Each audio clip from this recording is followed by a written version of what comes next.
about to go live. Hit this track and do you dance like you Karen Lacey. Run it back and turn Matthew to the house, baby. It's Tingle and Co. From 7 to 9. Come keep with the show. It's a new era. Let's get it, let's go. From 7 to 9. It's Tingle and Co.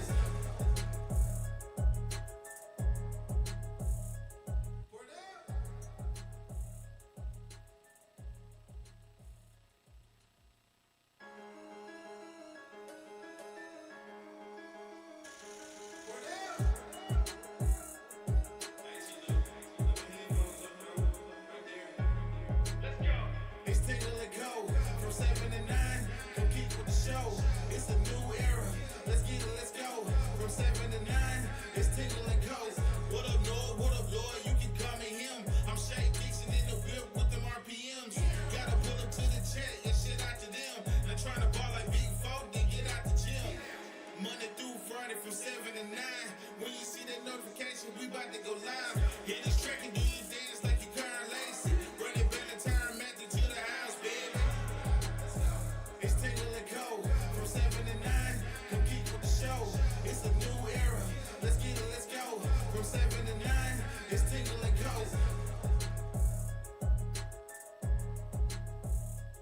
Word up.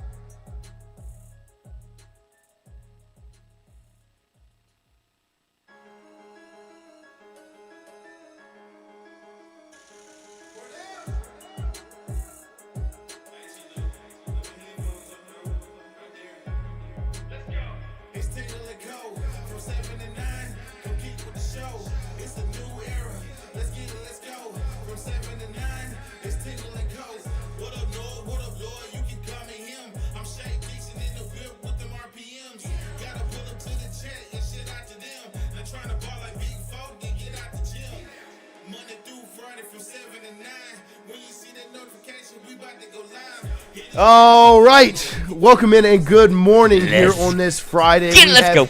Made it to game day eve once again. Another week down in the books. LSU, Vanderbilt tomorrow, 11 a.m. What we've got? How many hours? It's 7 a.m. So that would be 4 hours. 8, 9, 28 10, hours 11. until kickoff, as we will be live from Golf Suites tomorrow. Will Lloyd lose more blood? Than How much blood will Lloyd lose? to live? That was. I'm sorry, boys. Sorry for the delay in the program. You know how much blood you have in your body? I thought apparently you just keep making more you blood. do, but do you know how much you're supposed to have at any time? 28 cc's. 7 quarts. That's just 28 cc's. I don't think. I don't know mine's right. Stat. Anyway, But Lloyd was losing some blood this morning. That's why we're a little behind schedule. That's we not appreciate why. you guys. We appreciate you guys bleeding sticking all the floor around. is horrific. We were just having a good little pre-show, and then I thought I had to sneeze. Turns out Blood more out of your blood. nose. Yeah, that's worse. Glimmer Fredette said in the chat before we got started, just once I'd love to hear the warm-up convo. Just leave the mic on one day accidentally. No. No. What did we talk? Oh, we Right. talked about. Oh yeah. Refrain. Yeah, mics will stay muted pre-show, but we'll try to keep it as entertaining as we can with the mics on. We appreciate all of It's you. not a young Republican group chat or anything. We went to Corn Hub. We appreciate. Yeah, Lloyd brought some corn nuts this morning. Very harsh on your teeth. They were a little aggressive on the. You feel like a mule. That's crazy. That's crazy, man. That's great. Oh man, we need to bring him back. We appreciate you guys. We want to see you at Golf Suites tomorrow morning, 11 a.m. I'd have his hand on a keychain after the Ole Miss game. Yeah. Oh my gosh. It'd have been wrong. Been hand holding forever. LSU Vandy, 11 a.m. We want to see you at Golf Suites tomorrow. We will be live. Some LSU legends making their way over. We might have one in studio this morning. Rohan, Davey should be swinging by at 8:30. We shall see. We appreciate all of you for hanging out with us here this morning as we get ready for LSU versus Vanderbilt. Lloyd, Jonathan, how are we doing? How are we feeling? Great. Feeling great. Feeling optimistic going as tomorrow gets closer. I think so. As LSU Vanderbilt gets closer, inches closer. Feel better and better about it. I did watch Vanderbilt, South Carolina Yep. last night. That's and a good Vanderbilt game to watch. Like if you want to be know who they impressed are. by- yeah. They slapped some ass. They They did. did. They were impressive against South Carolina. In the And second also, half. also, South Carolina played very well at the beginning of the football game. The start of the football game. Like that's what Vanderbilt can withstand a storm as a Commodore does. But I came away very. As a Commodore does. That's what they do. Yeah, I understand. It just caught me off guard. But what? Did I know what one is? Yeah. Also that. Yeah. But also Lenore Sellers still again. Yeah, no, he's really good. He's so good. He's really dude. good at football. And they even said it on the broadcast. They're like, I don't want to say this, but. Well, And I was like, dude, it's impossible not to. It It's the truly same is. size. Right. There will never be another Cam. Like, No. ever. But If you were to create one or try to, it would be 16 for South Carolina. Like, it is. how old is he? He's a He's a redshirt sophomore. So 20? Yeah, How old's roundabout. Cam? How old's Cam? He's 20. How old's Cam Newton? Now? Not old enough to be his father. Okay. I don't think. Or Well- old enough to be him in double. That's what you're... Yeah, well, I would. Like him doing a Chad Powers kind of There you thing. go. Yeah, that show's actually good. It actually is good. It's really not that It bad. started off like He wanted to hate rocky. it. Well, it started off not very good. Like the start of the did. show was like, Yeah. Oh, the This is just previews are terrible. this is gonna be the stupid. first- He yeah, the walks first into the thing- bar and it's, oh, spit on that thing, and she's like, my Yeah. name's Haley. That was Yeah. stupid. It's like, why did we even include that? And did you see on TikTok there was a girl that was actually cast for that scene? Got shot for it. Like the whole thing, like did the scene. Oh. And they booed Cast her her out and they for the recast real? her for the Hawk Tour girl. Did they? What a horrible Was he way to still lose gonna your say job. Hawk Tua? I guess. And then she was like, she like watched the show. She got expecting- Chad Powers. She got Chad Powers. Chad Powers. So she thought she was going to be on the She show. watched the first episode and was like, wait, time out. That's supposed to Be be me. like, this is my Would you first want break. that Right. to be you? No, but like It's a job. Yeah, well, I mean, it's the oldest job in history.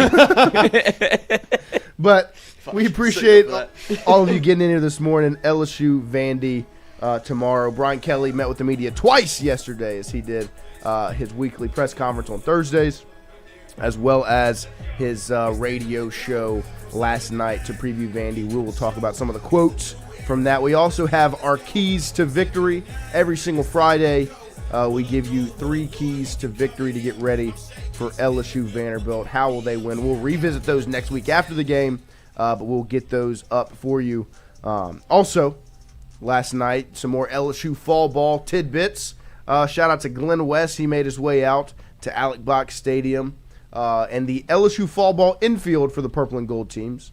For gold, you had Zach York at first base, who took a Maverick Rizzy 96-mile-per-hour fastball onto Nicholson, launched one over the wall. Dardar at second base, Ethan Klaus at shortstop, and Big John Pearson at third base.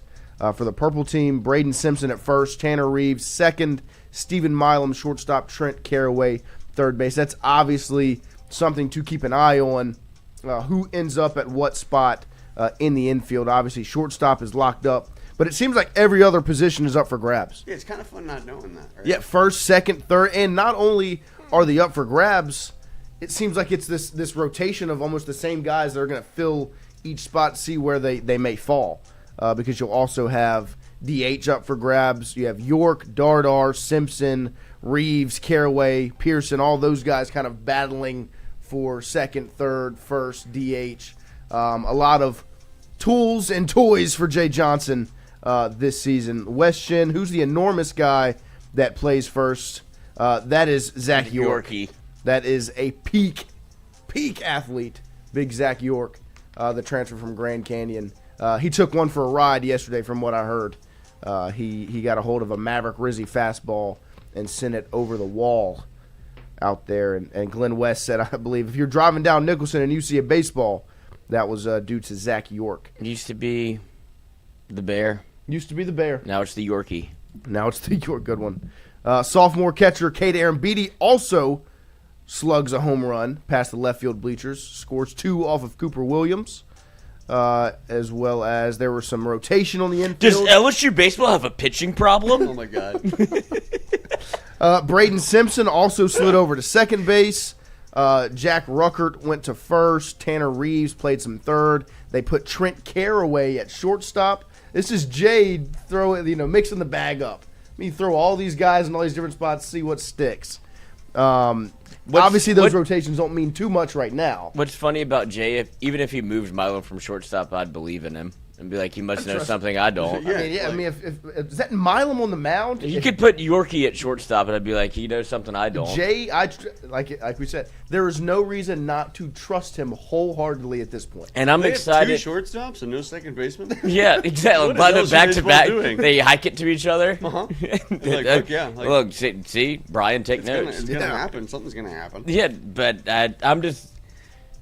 It's unfortunate because you're coming off a national championship and not everybody is on the Jay bandwagon. Plenty of room, but you're more than welcome on. But if they don't win it this year, it's going to go back to it. Then he'll win it again, and it'll just be this song and dance of. But I'm glad for now that everybody is finally seeing the light. Yeah, well, it's crazy that it took 2 natties to make it happen. Well, and It is. the thing Oh, is, exchange. the thing is, like they're like to look at it without like my love for him. Like I get the aspect of like what that 2023 team consisted of, and being like, I do want to see a team get built again, and then you see it and you're like, okay, actually now I'm in. Like I understand that sentiment, but at the same time, You still have he to win it. constructed that team and 2. still It's won it. such nonsense. Any argument you would have, where it's like, we had Skeens and what he brought them in. Yeah, he made it Put happen. them on the team. He coached them to be better than they were before he got there. Right. Like, He's the one that made Paul Skeens a pitcher right. Yes, a two-way PO and player a really from Air good Force. one. because he could have gotten greedy. Oh yeah, Like 1000%. hit 20 jacks Yes. and also pitch. Be Nope. the Instead, American become Shohei the Ohtani. SEC Instead, high. become the greatest thing we've ever seen. This on is the for Pearl mound Harbor. ever. I'm doing even with the Ghost of Yote thing. I'm still the EI at the end of Japanese names. I'm still pronouncing them with a hard A, and I shouldn't be.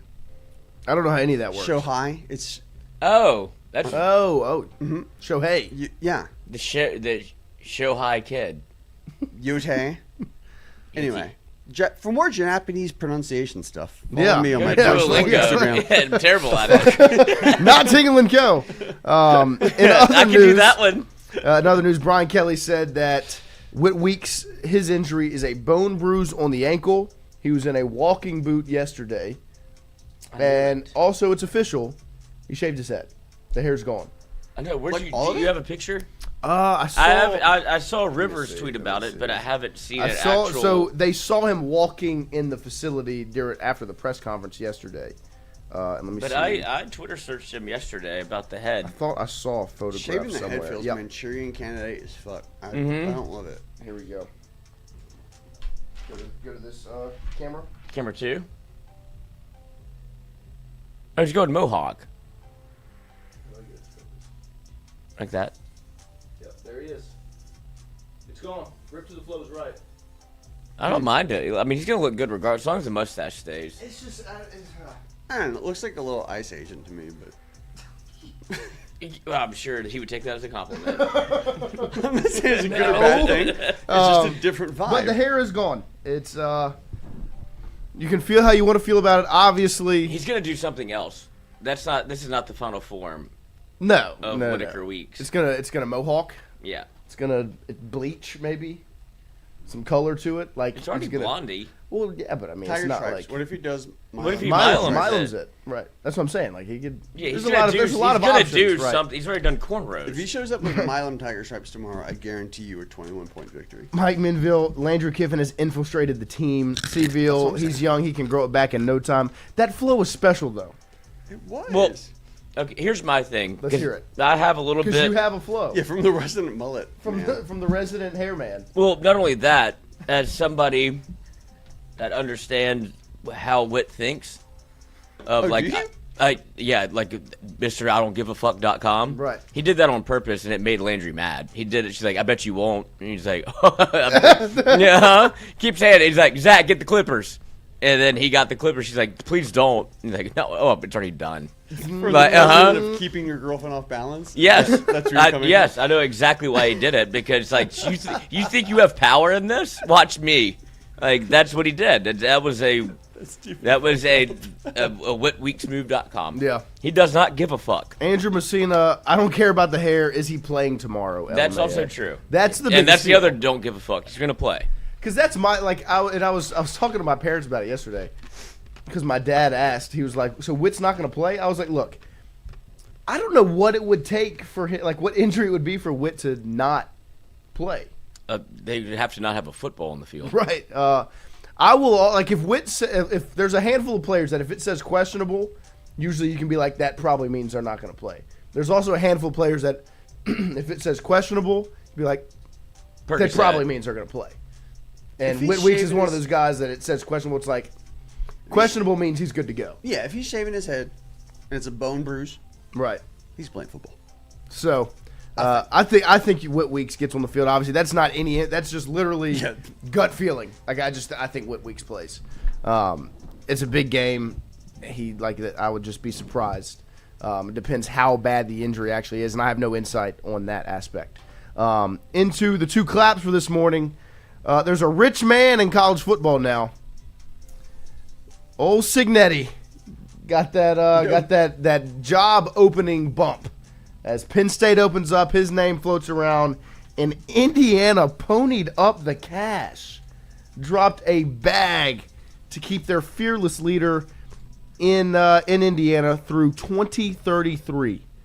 An 8-year contract with an annual compensation of approximately $11.6 million, and I believe around $94 million is guaranteed.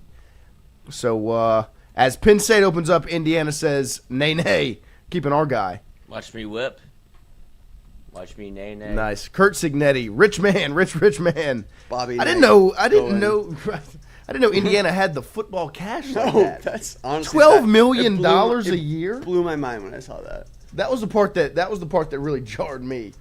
Was 8 years, $12 million. It's like, couldn't y'all pay him $80 a year and then spend for that on your NIL stuff? You know, good for him, man. Kurt Cignetti can Google me. I'll win. I'm all for it. No, I'm for it. Like, keep Cignetti as long as you can. I'll love him in Indiana. I think didn't this know is Indiana awesome. had the cash to pony up like that. I'm all for them keeping him.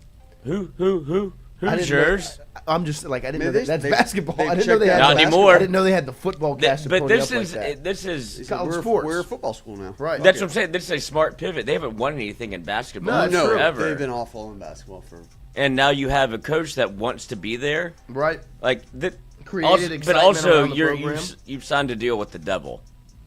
Now you are Kurt Cignetti University. Yes. This program, this university is his. Yeah. But they're used to that. And Right, Bobby Knight. right, Bobby that's- Knight University. 100%. And I think it's the powers that be. They're not dead. And this guy Whether it be he hasn't hit anybody yet. right, not yet, but he will. He's 64 years old. He's not that far removed from Bobby Knight. $11 million a year. Yeah, for 8 years, he's gonna be 72 years old when this is over. But hey, you're Indiana football. Yeah, You no, don't Rod get the a coach like yeah. that. Yeah, no, I mean, coming across- if I'm Indiana, I'm doing the same same it makes thing a every ton of time. sense. If I have the money, Especially with the Penn State. he's obviously the guy because he's done an excellent job. And of Penn getting- State You're not clearly gonna called. get- and yes, and Penn State. Even if they didn't call, the agent definitely Yeah, made some moves. What if they do? Is it a Sexton move? I bet they do have the same agent because he was with Nick Saban on his staff at Alabama. That's what I was about to say. It feels like, I mean, we've seen it a million times, right? Job opens up, name flutters around it, contract extension. And that does make you wonder who put the name out there in the first place. Of course, Yeah. and it's usually It's the agent. But yeah, I'm 100%. If I'm Indiana, I'm doing the same thing. If I have that cash, you've got your guy, and that's what I was telling my friends the other night. I was like, when you find your guy, lock it down. Yeah. Spend the money, like lock it down. 1,000%. Even if he's garbage. Right. In 3 years. And the if way- everything falls apart, it's like you're the best run of Indiana football ever. And that's the way, like, to me, the way Indiana kind of did it, where you almost give a prove it deal at first. They show you within 2 seasons that they can do it. Like, he gets you to the playoff, and then once again you beat Oregon, and you're the top 5 team. And three it's in like, the you know what? country. Guess what? We're going to extend you right now. Instead of kind of what LSU did, where the way LSU did it, I think is out the window. That's no longer going to happen. It's not going to be $100 million 10 years up front on the table. Take it. Here you are. It's going to be, here's your contract, prove it, and then boom, extension for now $94 million guaranteed. But if I'm Indiana, I'm doing the same thing. When you've got your guy, hold on to your guy, and that's what they did. So 2 claps for Sig. 2 claps for Cignetti. Ready. 2 puffs. There you go. And then also two claps. Just real quick. Sorry. I'm just reading some of this because all I saw was the number, and that was kind of the information I needed. Jarring, and I was like, I was like, whoa, good for him.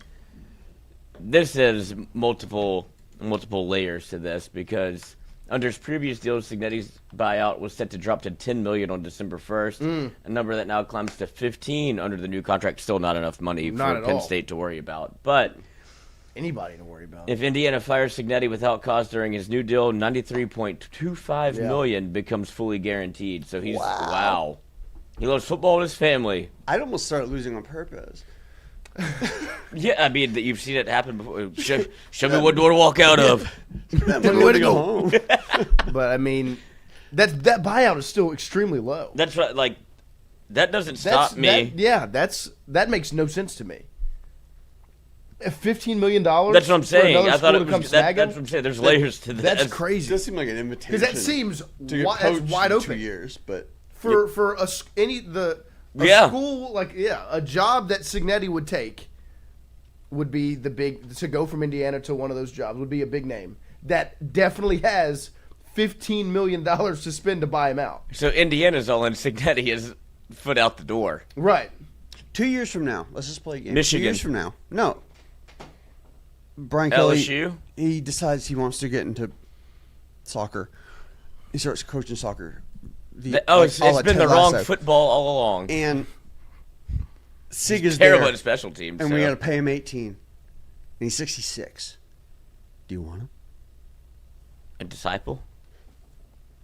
Blake's moved on. He's taking another job. Yeah.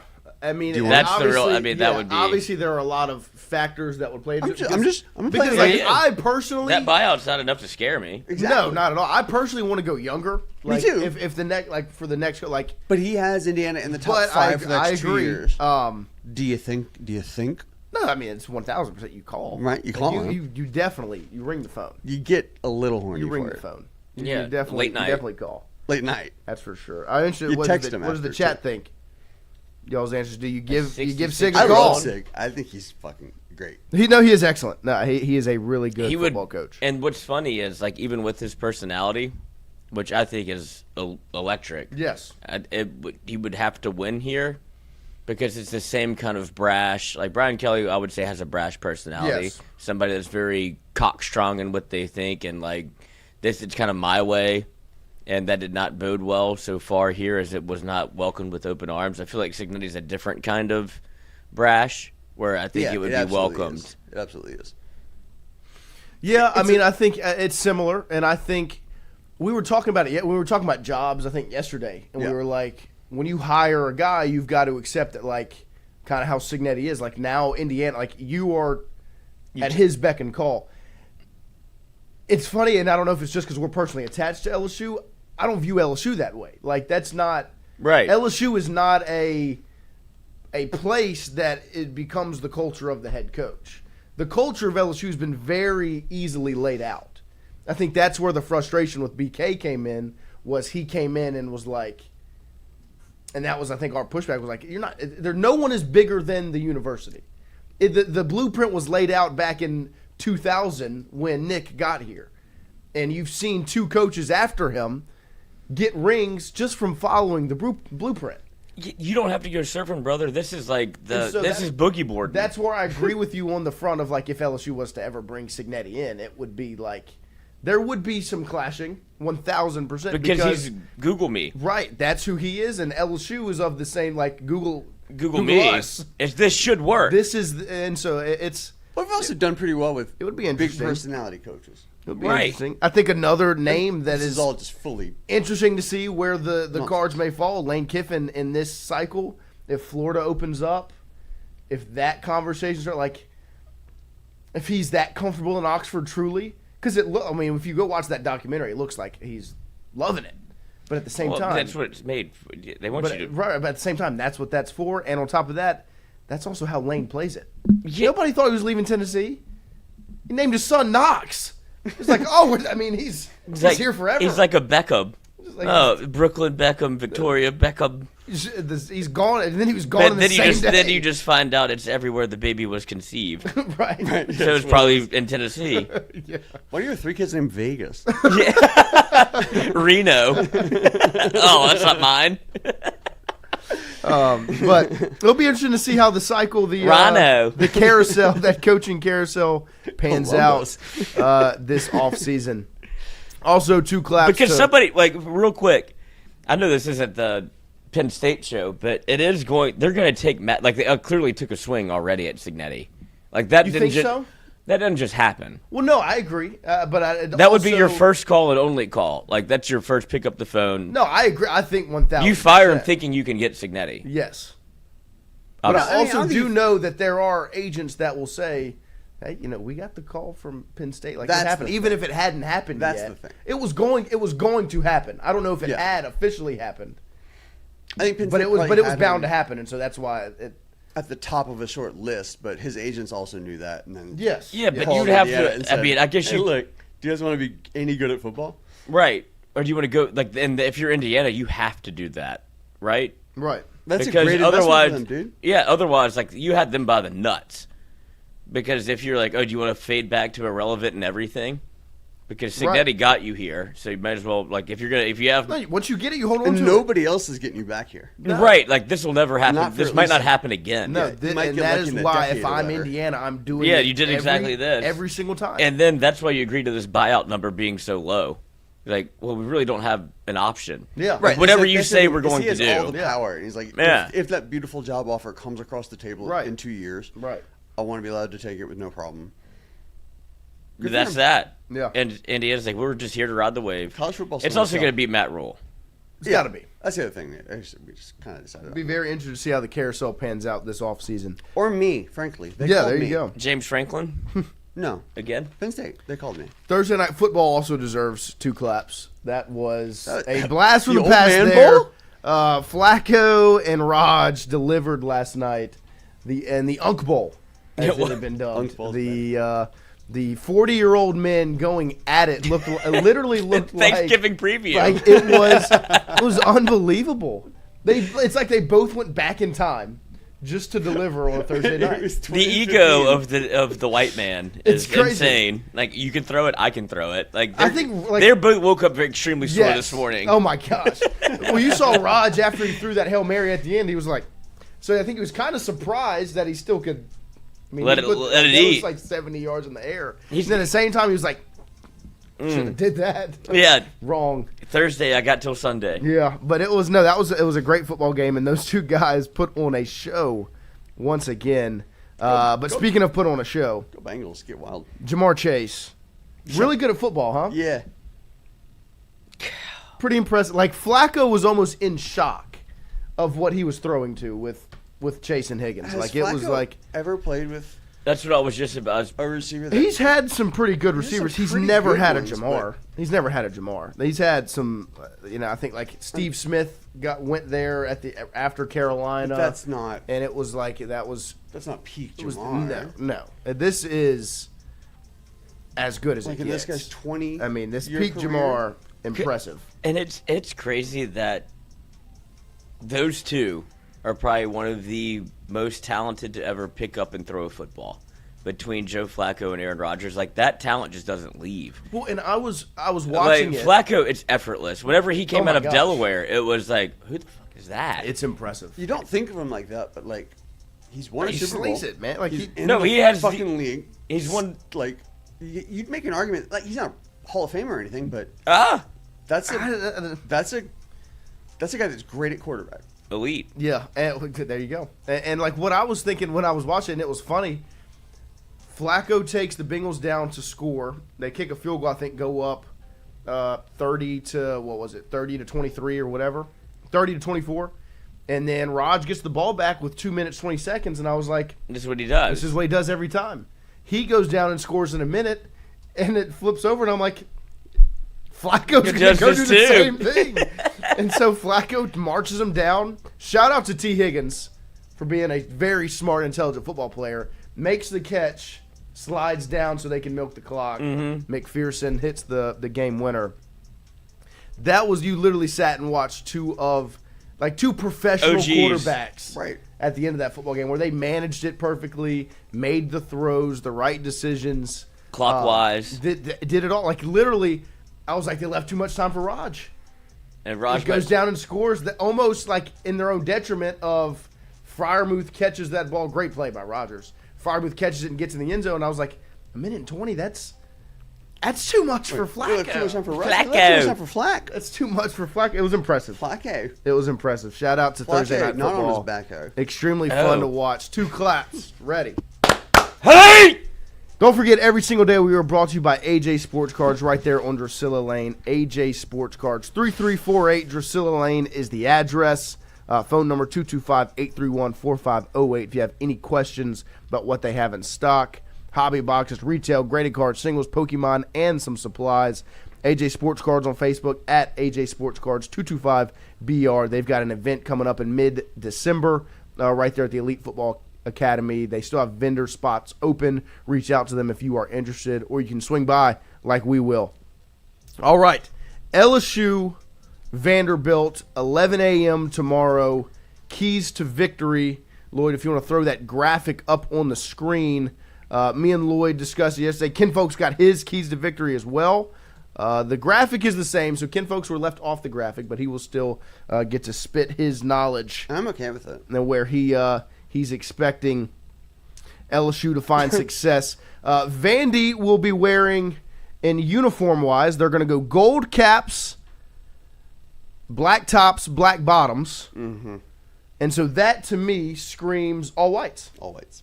As much as we anticipated white, purple, white, if Vandy's going gold, black, black, I would assume it's going to be all white, right? Like, you can't go black jersey, purple jersey. I mean, I guess you could. I mean, you could. But it's going to be all whites, right, Lloyd? Yeah. Yeah, LSU. Or Do they do it again? I don't think they're going to wear them Broken egg? again. Maybe. I think it's going to be. I hope it's not broken. It's got to be all. It's going to be all whites. I have a feeling. I don't want broken. should we egg. wager? You want to put a little something on it? I'll put. You're some that on confident in the golds? It.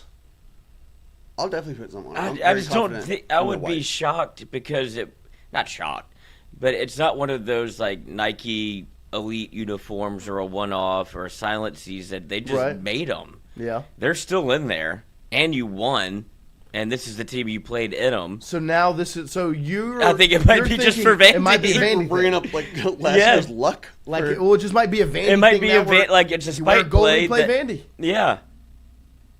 Interesting. that would be a funny kind of new thing. No, it would be. It would be a nice little Wrinkle. a little twist, a little wrinkle to it. Because But you we're don't make putting it. I mean, money they up. spent money on No, that you made bullshit. the jersey, and the fans obviously. Like a lot of people own one. Right. I myself own one. Like I bought it the second they dropped. I was like, it's pretty cool to wear. You're so But if ugly. they want it to be a like it wouldn't just be, there was. What's the point of doing it just once? No, I agree. If you're gonna play the team maybe you're right. that did it, you might as well wear them. No, maybe let's wager it. How much you want to put down on it? And we'll get a live reaction tomorrow at Golf Suites 11 a.m. when LSU walks out onto the field. We'll say. I'd love to There's- lose that's some what they're money wearing. early in the morning. So you're going golds. I'm going golds. I'm going all whites. I'm going all white. All white. So me and Kinfolk versus Lloyd.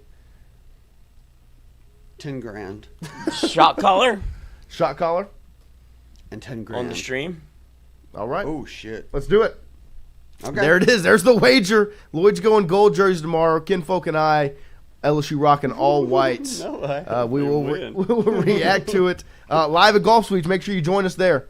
11 a.m. tomorrow. But keys to victory: LSU versus Vanderbilt. Lloyd, I'll let you start with yours. What you got? I should have sent to your email. Let me see if I have it.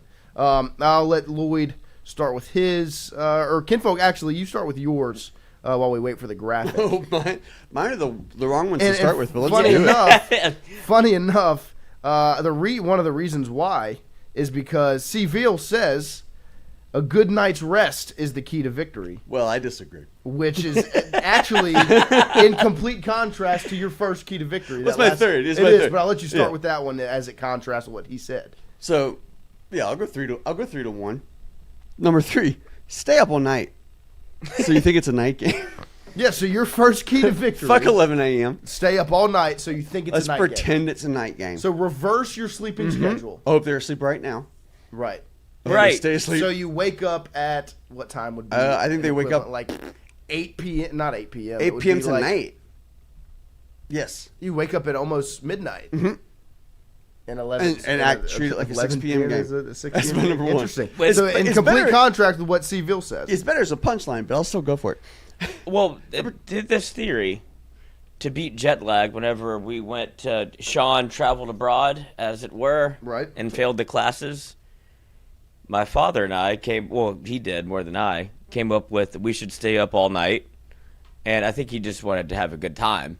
And, let's just because Mom was already gone, so when the cat's away, the mice will play Yep. type situation. And then we just took hydrocodone on the plane, which worked. Right. But you had to get to there, so we slept through the entire flight, which is the same theory in what you're doing. Sometimes when the cat's away, and they're like, don't you have the best days? Yeah, after and then, those? now we'd have to worry about next week.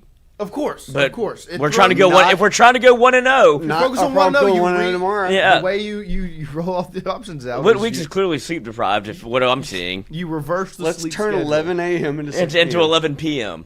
Now, your other two are worded interestingly. Yeah. But I understand the sentiment behind I'm it. a good writer. You are. Creative. I'll start with yeah. Remember all that meat you got. There you go. And by that you mean? I mean, we've got the talent. Right. We've got the physical strength. We have better athletes, and it's time to fucking pony up Yeah. and play some football. I'm with that. I want to see the Red Rocket. Like You've got the talent. I want to have- see you just remember Y'all the meat you got. all that meat you got. when you know the talent you have, the roster you have, Mm-hmm. and BK said it, I think in his presser, where he was like, "You're not going to be able to out talent Vanderbilt," which he is right. You aren't going to just straight up out talent Vanderbilt. Like they're going to play sound football. Like you can't just make mistakes and win because you're better. It's Like not. that. Yeah, it's not a But 5A team against a 1A If you keep team. if you keep your stuff in line, and you're not just being wild, crazy, like your talent the cream will rise to the top. You get that if you big- handle your business. You get that big football energy. There you go. And so I'm with you. I think the talent LSU is There's better. literally a book named Meat Market, It's just and time. it was To, about college football recruiting. Yeah, it's just time to remember who the fuck you are. you've got the you have the you talent. have the meat. And go and crush. You got that the goes meat. upon the point of LSU should not go into that game and get out physical tomorrow. Like it can't be the They should case. be mad. They should Cannot be be the mad case. about the idea that anyone even brought up Right. the concept. Brian Kelly should really choose his words more carefully, honestly. If he's going to be like, you can't just show up with talent and win, it's like, well, now you're putting it on yourself. And I don't know. Right. I don't really know who the better coach is. it fall- and- that's the wrong thing to say, I think. Yeah. Right. Like, I should be able to show up and win. It's not because he's usually like, I've done all I can. It's up to the players. Well, the conversation was got to have the talent, got to have the horses. Well, now you do. And Yeah, you can't lean on that at all. You've got to capitalize upon it. You get that meat in your pants, dude. Sling it. Slang it. Your next one. Dime it to your deep freaks. There you go. We got that speed on the Stretch outside. the offense, the Stretch field. it. I don't care if we only hit 3 out of 6 attempts throwing it to those guys, but they are much, much faster than that Vanderbilt defensive backfield. This is the week where if the offense is going to take that next step in the passing attack, Vanderbilt has one of the lower-ranked passing defenses. If you can keep Nussmeier upright and not allow pressure on him, and he continues to look healthier, or at least similar to how he did last Right. week, this is the game where you should be able to stretch the football field and use like you said, the talent that you have on that side of the ball. Dime it to your deep freaks. So let me put those back just in the order I wanted. Yep. Remember all that meat you got. Yep. You dime it to your deep freaks. Yep. Stay up all night. Stay up all night. So you think it's a night I game. think it's a night game. There you go. Those are the keys to victory via Kinfolk. Lloyd, your 3 keys to victory. The elf strategy, especially the last one. The first, you're like, okay. Those two are very and then good. no sleep. Yeah, reverse your boys, reverse no your- sleep. yeah. It's just Actually, we're also not taking a plane. We're taking everybody get in your individual cars. Yeah, drive there. And we're gonna No leave. bus, no plane. We're leaving Friday night. Yeah. Take a nap in your car. Here's the graphic for the keys to the V. Lloyd, your 3 keys. Make Pavia feel you. I want Pavia to feel you. How so? Because this is after I watched the South Carolina game where you can see if he gets comfortable and in his flow Yeah. and he gets to kind of dictate how the game goes, then he gets the confidence the team we've talked about this all week of how the team goes how he goes. Yes. And he goes into a football game with the absolute intent to take it over. If you can get him kind of out of that mindset, off his spot, off of being he thrives on confidence, and the whole team rides with him after that. If you can make him, like you saw it against Alabama, they got up, quick. Was it 14-0, 17-0, 14-0? It was 14 because they didn't score after that. Right, and exactly. But like if you do that, like I don't know if LSU is able to respond the same way that Alabama can settle in. I don't know if there's that trust in the offense that Alabama kind of has in Ty Simpson right now. If you're LSU, you do the opposite. If you can get up 14-0 and make Pavia kind of get like, I don't know what I'm looking at. Change the Sam dynamic Darnold of the game, right? Of like I'm seeing ghosts. Yeah, That's what I want. You got to throw the ball. Right, and you have to get him to be able to not be able to use his legs and get comfortable and dictate the pace and flow of the game. That's why it's number one on my list, is to make Pavia basically uncomfortable. Put him in prison. I wanted to say Pavia, and you didn't like it. I mean, you steamroll him. Right. Like a highway. Pave the Pavia. You Pavia Pavia. But there you go. But you hated it. Your first key kind of goes hand in hand with mine, where when you say make Pavia feel you in with the defense, and mine's similar. It's the same exact one I said last week with Sellers. And BK said on Monday, you have to make them one-dimensional. So make Pavia beat you with his arm. And that's not a knock against Pavia's ability to throw the football. No. Whatsoever. I know he can throw it, this, that, or the other. But Pause. Diego Pavia, the offense goes through his ability to run. Like, that's what the whole thing is built around. He is a runner of the football. That is their identity. So if you can take that out of it, where maybe Vanderbilt keeps going to it and you're able to be more physical and not allow that, and they just can't really get anything going, similarly to how Alabama did it in the second half of their football game. Diego Pavia, not that he can't beat you with his arm, it's less likely, especially with the pass defense that LSU has. If you can take his ability to run and that dynamic element of the offense maybe out of it, make them get away from it, or even make them continue to do it and it not really work, then you're going to be in a really good spot to win that football game. So it goes hand in hand with what you said and make Pavia feel you. That is going to be LSU's game plan defensively, and it 1,000% should be, because like I think we're all three saying, if Pavia is out of this football game, Vanderbilt's out of this football game in a serious realm. Like same with Sellers, where if you take that guy out of the game, that's who Vanderbilt is. They are the fighting Diego Pavias. This is not disrespect to anyone else on that football team. Name another player. Can't. Eli Stowers, the tight end. They have talent. Like, it's not that it's I'm just saying. But right. It is their identity they are, yes. is Diego Pavia. He might as well be the mascot. And so if you can make him beat you with his arm, get them out of where they're comfortable, and make him maybe second guess or not be as confident, because that's where he separates himself. That's the difference I see in him and Nussmeier, where Diego Pavia is 1,000% confident in who he is and what the offense means. The offense is 1,000% confident in what Pavia can do. If you can make that get messy and blur those lines and break that trust a little bit, you're in a real good spot to win that football game. Mess with his identity. Right. His identity, the offense's identity, Vanderbilt's identity as a team. If you can mess with that, you've got a really good chance. And I believe that that's going to be LSU's strength in this football game, is their defense's ability to do those things. Lloyd, your second key to victory, I believe, was something around the sort of injury effects. Don't let the injuries beat you, which I think you're hinting at LSU's injuries. Yes, because there is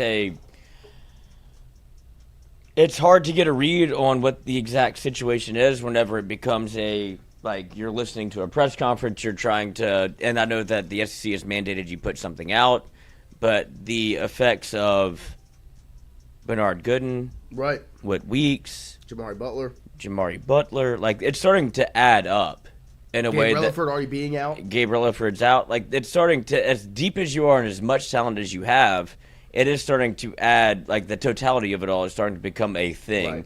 And this is one of those games where, I would even put Nussmeier in that boat, right? Is that fair to say? Mm-hmm. Yeah. And like to see, and I said I want to see it 2 times in a row. Durham in that boat. Durham, like this is and the offensive line, like Right. they're Trey Green, like that was him off a bye. How does he feel now after coming off a knee injury where he was basically ineffective against Ole Miss, and then you have time off, comes back, looks phenomenal. I'm sure they might have almost abused him, but all of that to be said, you need to. I want to see you be able to take care of all of that stuff, whether it be Nussmeier, Durham, but like all of this in totality. Braylon Moore, Right. offensive line, Mubenga, like Aaron Anderson. It's on both sides of the ball at this point. Yeah, it is. I think Gooden's doubly important.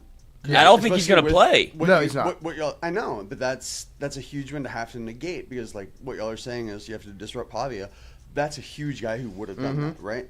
So no, it's a I think that's an excellent point. It's just at some point. It's tough to work through. Yeah, at some point, like this will be nobody ever. I feel like whenever you lose, it's not like it's because they were hurt. Right. But then when you look back, it's like you didn't have this, or if they play, it's like they played. It's Right. like, but they're not 100%. Right. And I know nobody's ever 100% in football. Garrett Nussmeier told me as much. But at some point, the hay is on the barn. Yeah, no, so you have to navigate a way around it. And I really like that point because you can't allow you can't fall into that excuse of we're missing this guy and this guy, so we're not going to be able to be effective. Like your LSU football. What made Saban's Alabama great turn into Kirby Smart's Georgia great was we're going to roll those guys out, and next guy up is going to be just as good. Remember all that meat you got. Right. Yeah. And so like I like that mindset because you can't allow your injuries to break you. Because the strength of this team when we talked about it was depth.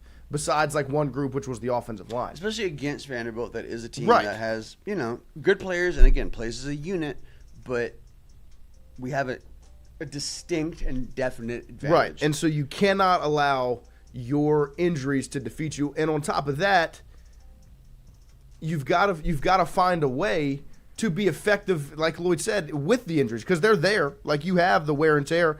And I like the point that Wolfgang said, where the defense is thin now because the offense has killed the defense, having to be on the field 30, 35 minutes a game, wear and tear is real. Mm-hmm. And that's the next kind of layer to your point, Lloyd, that I see is with these injuries, especially on the defensive side of the ball, Bernard Gooden, Jimari Butler, Whit Weeks, some of those other guys that are banged up, missing Gabriel Reliford already, you can't leave that group that's already thin out on the football field that much. The last time they were on the road, they played 90 plays. And so what you have to do is find a way to give them a break and keep them fresh, which is even more difficult when you have less numbers, right? That was going to be the strength of, especially the defensive backfields. They're going to rotate guys in. You're going to keep guys fresh. And my point going into South Carolina was give them a break to keep them fresh. On top of that, now you have less pieces. You have less guys. You don't have as many rotations. It's even more of a premium to sustain drives and keep your defense off the field so that they can stay fresh. Because they're your most physical positions. Right. And so you cannot – and they're also the heartbeat of your football team. Yeah. So if they're now thin, that's who you're betting on to win the game for you in a sense. You've got to repay them. You've got to be almost more of the mindset of we got to keep them off the field. We got to keep them fresh. We cannot allow one more D lineman to go down or a linebacker or Harold Perkins to go down. Like you cannot have them out there for 90 plays again. I don't think they will because it's not a Lane Kiffin offense, but it's the same sentiment. You cannot allow them to be out there that long working that hard to try to win you the football game. And that is their game plan. Right. That is their mindset. When they're to try to keep us out there as long as possible. When they're already running out of players. And I agree with BD, next man up, 1,000%. You can only bet on that so much. When you obviously went out and paid for these guys for a reason because you weren't all that confident in the guys behind them to go out and get the job done. And so I'm all for next man up. LSU should be at the place where next man up, and I have confidence in some of these young guys that are behind them to step up and make plays. Vandy is 118th in the country at 61 plays a game. Right, they're not capable of doing what Ole Miss. They're not going to go tempo, but what they're going to do is they're going to run the football. They can bleed it. They're going to bleed it. Because I think that's not plays. What I would be interested to see is how many plays a game, in totality of the game, their percentage of Clock. possession, the time possession, how they manage it. Because I think the plays will look the play number will look different, but that time management will look. It's almost more of a soccer mindset. And so they're 46th in the country in time of possession at 30 minutes a game, which plays pretty much hand in hand to what LSU does. Right. I think what you should be on alert for is if there's not a Whit Weeks, if there's not a Bernard Gooden and Jimari Butler, if there's none of these guys, that's when you try to exploit for big plays. They're going to look for shots, whether it be with Pavia or something downfield, or a scheme where Whit Weeks would call out a thing and see it and be able to recognize it, because that's what he's good at, is instinctual football. And if he's not out there, which I have no clue, because like you said, he's going to – good luck telling him he's not playing. Right. Unless it's actually unless it looked like it did against Baylor. Yeah. That's the only way he doesn't want to play. I physically can't. Yeah. But if it's just I'm hurt and I don't think I'll – it's not a want. Yeah, he has the want. He has the chest. The desire is there. Yes. He does, in fact, have the chest. Chest to play football. Yeah. And I don't know how they're going to kind of navigate this thing, but I would imagine if it's Devon Keys or Tyler Singleton, they're going to try to exploit that, whether it be through a screen game or Pavia or just some way to be able to hit. Run already. Yeah, because it's a lot of eye candy. Yes. It's a ton of and if kind of what LSU wants to do. Right. But they don't have the quarterback that is willing to run the other part of it that makes the entire thing go. Yeah. That's a different conversation. But and even in that same breath, they've seen a lot of it from the defensive side of motion, pre-snap, all of this dictating how to get in and out of coverages. LSU is not – they're very well versed in playing against this. But I would welcome them trying to exploit us through the air for the big play. The only thing – No, I think it's going to be it's almost ground. it's going to be something that you haven't – Right, and I agree with that, because if you're putting those young guys in those spots – that aren't as mature. Right. And it's not going to be. Right. Yeah. They might not be as gap sound or as technically efficient. You can exploit to say, it. I'm going to set the edge here. That they might be a little late, might be a step behind, might not be confident in what their eyes are seeing. All of those things can play a factor. And on top of that, they don't have the tempo of an Ole Miss that'll create wear and tear. They have a physicality in the way they play football that's going to create that wear and tear. So you have to give this defense the ability to just get off the field. Because they don't allow a lot of sacks, and that's on Pavia. Right. They don't allow tackles for loss because they get upfield. The way that their offense moves is going forward a ton. And so that's where I think they could be able to take advantage of you not having somebody as confident as a Whit Weeks. The nation's leading tackler last year. Right. And he hasn't even been that because you have Perk. He hasn't been as explosive as he was last year. Right. It's just a guy with that. He's insane. Yeah. Literally hair on fire. I mean, and he's throwing up on the football field a lot. Yes. He's drinking a lot of coffee. Lloyd style. Yeah, I mean, I get it. Yeah. We're kindred spirits. Obviously. My second key to victory is 0 turnovers. Merry Christmas, Dad. And it's obviously keyed in on last week where you saw LSU's offense sustain drives, but they trotted the defense back out there a handful of times because they turned the football over. And you have to protect the football, especially on the road. Don't allow Vandy, because and it's not even the crowd, but it's just Diego Pavia and they are very much self-motivators, that football team is. They are rah-rah. If they get the turnover, they're going to have that fire. You have got to protect the football, not only sustain drives, finish drives. If your defense is going to go through this wear and tear of playing against this physical offense, and they're already thin, sustain drives, but also finish drives. It comes down to, like Lloyd said, get ahead in the football game. The way you do that is you don't – when you get the ball on a fumbled snap at the 10-yard line, you get in the end zone. Or you drive down the field, you don't fumble it at the 2. Mm-hmm. You drive down the field, you don't throw a pick at the 5. Finish drives, get in the end zone, put your defense in a position to where they're not having to fight through and grit and grind, hit the triple option, shovel passes.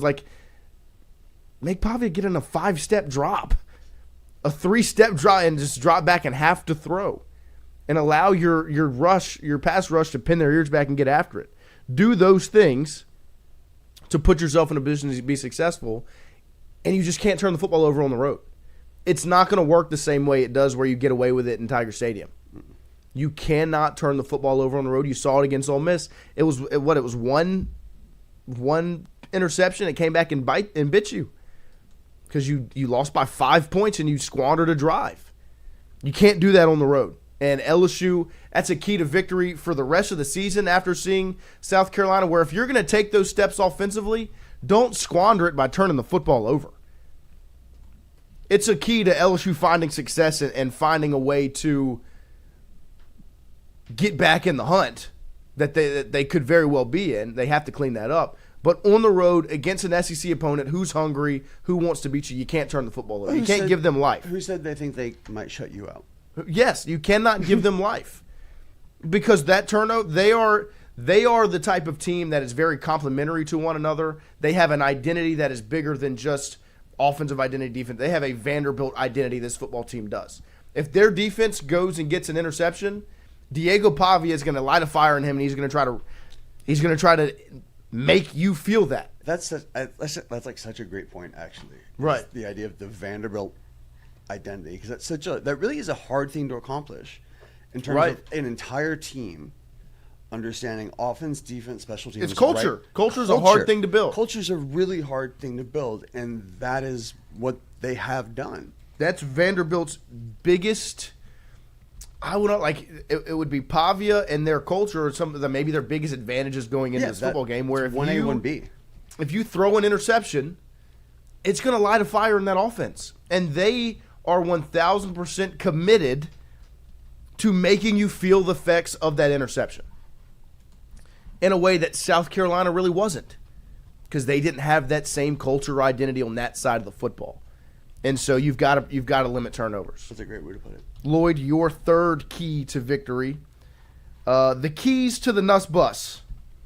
You said it's all about knowing when to give Nuss the keys to the bus. That's exactly right. Because you've seen, and they were just talking about it in the chat. I was going a little back and forth. Yep. When LSU's defense has been able to create a turnover in Nuss's tenure, it feels like he has the ability to give it right back. Right. It's about being able to know when to put, hey, Nuss, it's your time to drive, right, versus, Nuss, maybe I'll drive you home. Yeah. And that's what LSU has to be able to make a distinction about, is when to actually trust him behind the wheel of the bus versus when it's Miss Frizzle's time to drive. Because at this point, they just keep giving him the keys, and he's, we're going this way, instead of, like, this is a magic school bus in all the wrong ways sometimes. Miss Frizzle is calling the offensive. Yeah. And I think there's a real almost obligation to either, like, to know when to turn him loose and when to kind of protect him from himself. Right. And that's a fine line to walk, because you've heard Brian Kelly say almost like, fuck it. We're just going to let him do whatever he wants to do. And we've talked about this a ton, because there is a weird dynamic going on between play caller, head coach, quarterback, play caller. Play caller, I don't know who it is at this point. Brian Kelly has a play sheet. Joe Sloan has a play sheet. Alex Atkins has a play sheet. We all have a play sheet. I'll get one. But you didn't get yours? Mm-mm. Oh, I got mine. Yeah, good. It's in the mail. At that point, like, you have to determine the dynamic of what you actually want Nuss to do and who you want him to be. Like I said, health is obviously the injury part of this 3 keys to victory, and all of mine were wrong.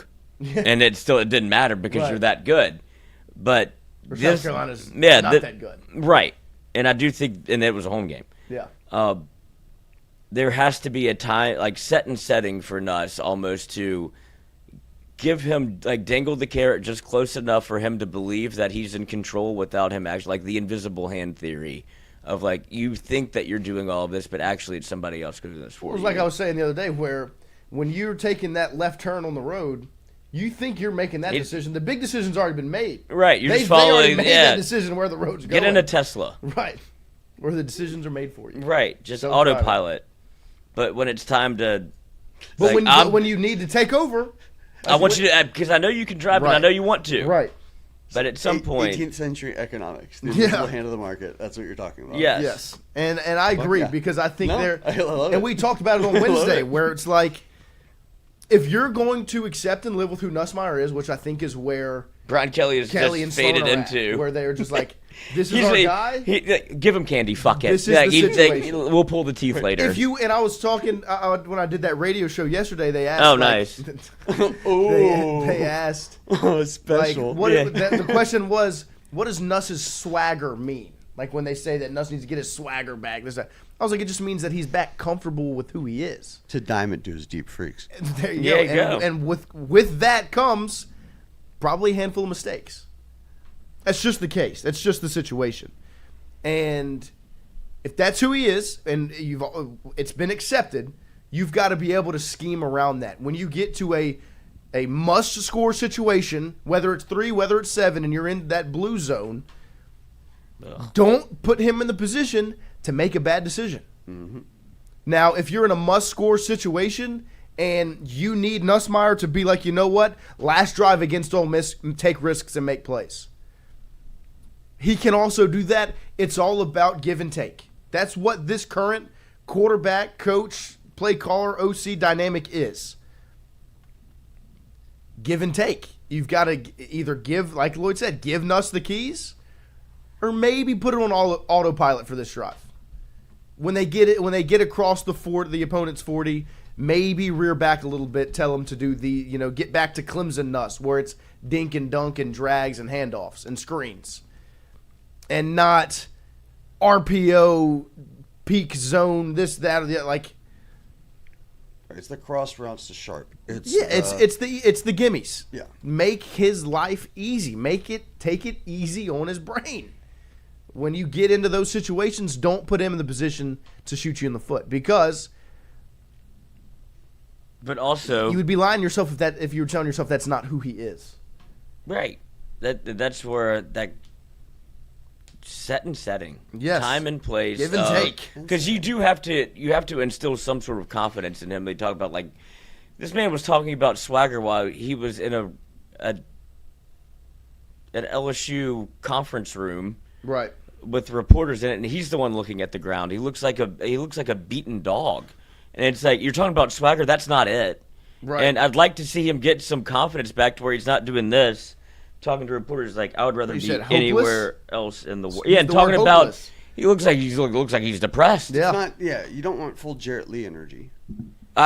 Well, That beaten dog kind of thing. right, and that's he hasn't played like that yet, but there is some of that where it just feels like everything I do, it feels like it's the wrong thing. Right. And he's just kind of like, I'd love, I was really in a dark place and I felt helpless at times. But I'm getting my swagger back. Yeah. And it's like, buddy, start now. So you've got to build the confidence, but at the but- same time, you got to be smart about it. And that's where this whole dynamic, if this thing comes fucking crumbling to the ground, like, it feels like it's built on top of chopsticks right now. Right. It really is a house of cards. And hopefully, like, it stays up. But you could point back to one thing, and it's the one thing that they built this entire season off of was Nuss. Yeah. And he's not healthy, and he can't talk about not being healthy. And then Brian Kelly's saying he is healthy. And that's what it'll all point back to, and nobody will really recognize it until it's too late. You'll look back in 2028 and go, man, what happened in 2025? It's like, oh, dude, he was actually but nobody will remember that. Nobody will care. Right. But at some point, you have to recognize you have to stop lying to yourself. Yeah. You have to either realize that he's healthy or that he's not. I disagree with that part. Why? You should always lie to yourself. Yeah, sure. And I'm real, got my swagger How else am I back. supposed to get through every single day? Right. Sure. But if you believe Other than that- believe the lie, that's fine. There we go. Right. Okay. But you have to. No, really, that's excellent. You're right. But Nuss doesn't believe what Brian Kelly's saying because he's the one that feels it, and he's the one that knows, like, I can or can't. But I have to go out there and put on a brave face. And it's like, I can't be the football player that I'm supposed to be and feel like I should be. And now I can't lead the team the way that I want to because I'm not playing well. Nobody really respects me at this point for gutting it out. Right. It's like you're playing like dog shit. Yeah. And so it's the defense that's taken over. And he doesn't want that. He wanted to be the guy. He came back for a reason, and that's part of it, is to win a Heisman, be the number one overall pick. Yeah. And it's like, I'm not achieving anything I came back to do unless it's just win. Which I do think he wholeheartedly believes that. And that, like, I'm trying my best to be able to do what I can to be able to help us win a national championship. But it doesn't feel like there's any end in sight as far as him getting healthy. To me, No. like, I don't think there is. He's, on the back half of it is the weirdest way to say, like, he's still hurt. Yeah. No, I mean, I think. Yeah, if it's not hurt, you say It's not And hurt. that's You the don't say part on back where half. he's healthy. I'm jealous of Vanderbilt in a sense because these two teams, these two offenses are kind of the antithesis of one another. Where Yeah. Vandy's got their guy and they've got their identity and everything goes through that, and that's what LSU wanted to be and is not. You saw the way Nuss talked about him. Right? Like, he fucking despises that man. It's because that's who LSU wanted to be. And he thinks he's better than him. Right. Which he should. That is part of the swagger. He is. He should be. But better I than can't do Bobby. it. But it's and that goes into kind of a little bit with my third key as well because it plays into Nussmeier where you have to win on third down. And BK said it a bunch on the defensive end where don't let Vanderbilt get these big gains on first down and make it third and short. So 100% defensively, I trust them in their ability. Don't allow Vandy to chip away and milk clock and keep you on the field and keep your offense off this, that, or the other by getting 5, 6 on first down. But we also are a top 10 team in terms 100%. of third down And so you're stops. really good on third down. Yeah, so that's great. The only game where you haven't been as good was against Ole Miss on the road in a loss. And so you have to make sure defensively you stay in that same realm because that's where Vanderbilt's really good is getting 5, 6, 7, 8 yards on first down, making it second and third and short, and putting you in a tough spot. Mm-hmm. And so if you're able to do that, you're in a really good spot defensively. But then on the flip side, offensively, you can't go 4 of 11 on third down.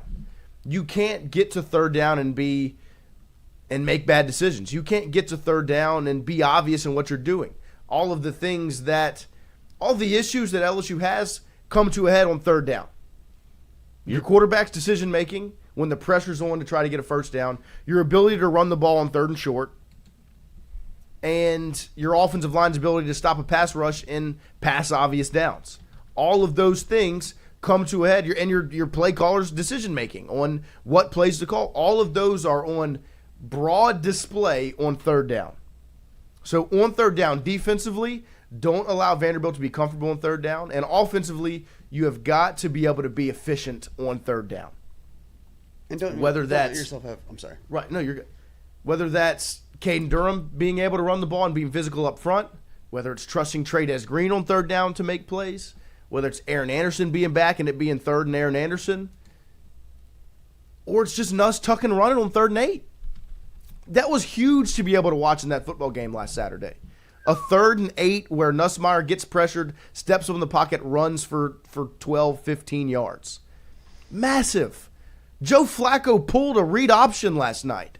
They ran the zone read. Flacco pulled it and ran for 12 yards. Rogers is 42 years old, running around like a bad kid with the candy in Joe his pocket. Flacco, if you would have asked me before the do- game, me and Gage were talking about it because Gage was like, "Oh, it's like plus 750 for Flacco to run for 8+ yards tonight." I was like, "Yeah, because it's not going to happen." He's looking at it. Jesus Christ! And then he pulls, and then Flacco rush yards and then is he deep. Then he pulls a zone read at the end and runs for 12. No, could have got it. like- And I'm sure he looked right at you. And I was like, guess what? I'm going to bring that up tomorrow talking about Garrett Nussmeier. Yeah. Because that's what brings it. Like on 3rd down, 3rd and 8, when they get pressure, you got to step up in the pocket and go get a first down. And he's more athletic. It's- He's 1,000%. There's not a conversation, between him And so it's Flacco just and Rogers' athleticism. on 3rd down offensively, you have to qualm some of your worries and your issues. Get first downs. Keep your defense off the field. Don't go 3 and out. And defensively on 3rd down, don't let Vandy get ahead of the chains. Get off the football field. All of those things are pretty cliche, but that leads to wins. And that's who LSU is right now. In the games that they've lost, Ole Miss was 50% on 3rd down. LSU was much worse. That's why you lost it. That's why you lost the football game. And we'll, to belabor the point, Vanderbilt 2nd in the nation in 3rd down conversion percentage at 56. And that's and a quarter because they percent. get ahead of the chains. It's always 3rd and 3 and It's 3rd and always 1. 3rd and And manageable. guess why that happens and why they convert? Pavia. It's Diego. And the offensive Because line. they actually play 11-man football Yes. when you run an 11-man offense. They have an It's all. identity. Guess where LSU is on this list? I don't want to. Lower. Yeah. Well, okay, they're not one. That's what I thought. Yeah. Second in the country at 36%. And that's because LSU's consistently behind the chain. I think against Ole Miss, it was like an 8.6 average on third down, like how many yards to go. And that was their loss?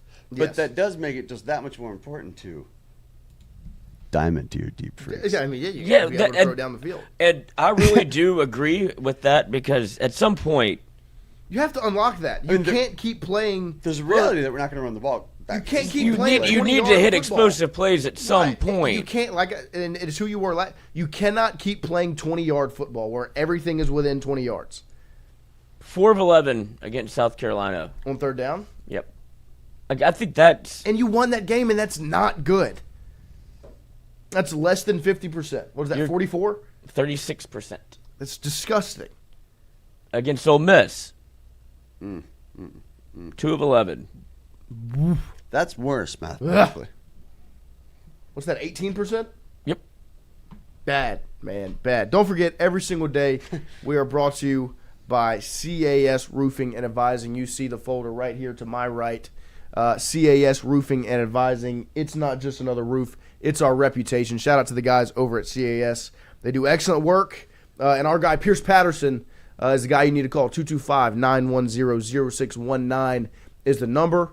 If you've got grit in your driveway, you've got a missing shingle, you've got a leak in the house, or if your roof is just 10 years old or older and you want to come get it checked out, make sure you're in good shape, call 225-910-0619. Pierce will come out there, hop up on your roof, we'll check it out for you. If you're in good shape, he'll let you know, keep you on the call list, and you can reach back out if there ever are any problems or if there's a storm coming through. They'll check on you, and if you do have an issue, they'll let you know how to move forward. They got free estimates, and they take really good care of you throughout the entire process. So make sure you call 225-910-0619, CAS Roofing and Advising. We will take a quick break. We'll be right back with Tingle & Co. after this.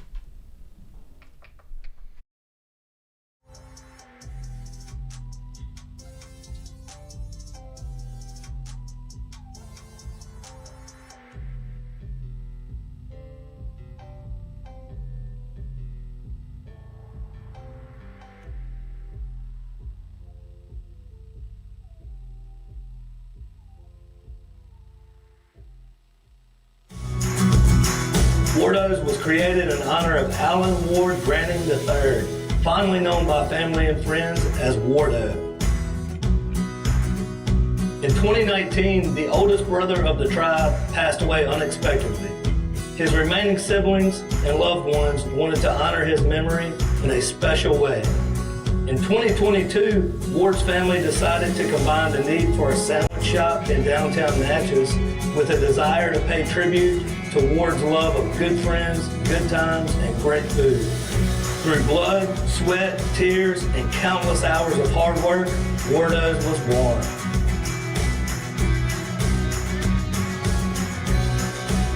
So go visit Wardo's today at 309 North Broadway Street in Natchez, where the po' boys are so good, you'll swear you're in Cajun country.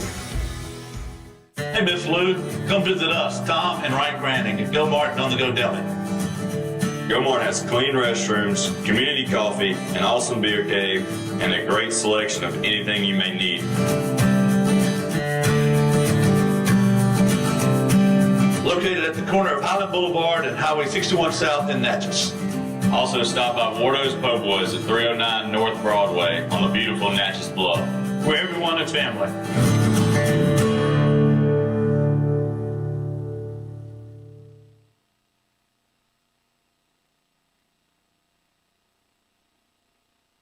When it comes to your home, the roof over your head matters. At CAS Roofing, we don't just install shingles, we build peace of mind. With years of experience and a commitment to craftsmanship, our team shows up on time, gets the job done right, and treats every project like it's our own home. Whether it's repair, a replacement, or storm damage that caught you off guard, CAS Roofing is ready. We're local, we're dependable, and we stand behind every nail, every shingle, and every promise we make.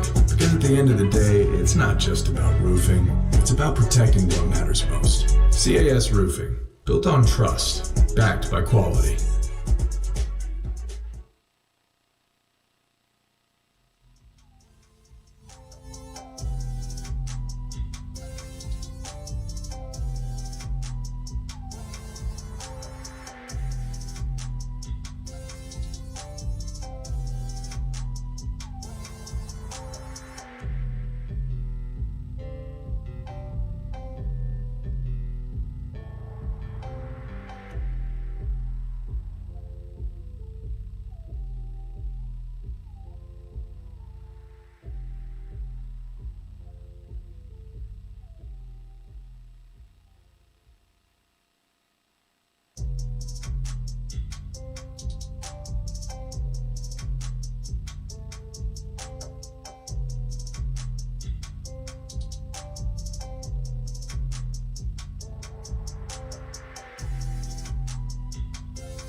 All right, welcome back here as we close out this Monday morning show, and we are joined once again by always very special guest, your favorite LSU quarterback, Rohan Davey, has made his way over. Ro, good morning, my friend. Good morning. How are you feeling?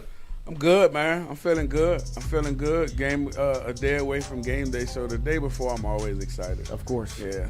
How much did you get to watch last weekend's game? Oh yeah. What'd you think? What were your takeaways from South Carolina versus LSU?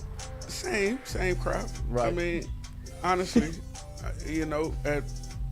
just like we talked about last week. Right. You know what I mean, this is who we are. Yeah. You know what I mean? Like, have opportunities down in the red zone to put some more points on the board, come out with nothing. Turn the ball over. Defense, of course, they are who they are. Right, elite. You know what I mean? This is who we are. And yeah. When BK said that, we're going to have to find ways and this is how we're going to have to win football games for now until – well, I don't think it's for now. I think this is who we are right now. We've been sitting around waiting for offensive explosion or offensive consistency or a norm of what it's going to be. This is the norm. This is the norm. Unfortunately for now, for what it is right now, this is the norm. Yeah. And hopefully going forward they picks up in some way, but this is who we are, man. We're going to be a tough defense to crack.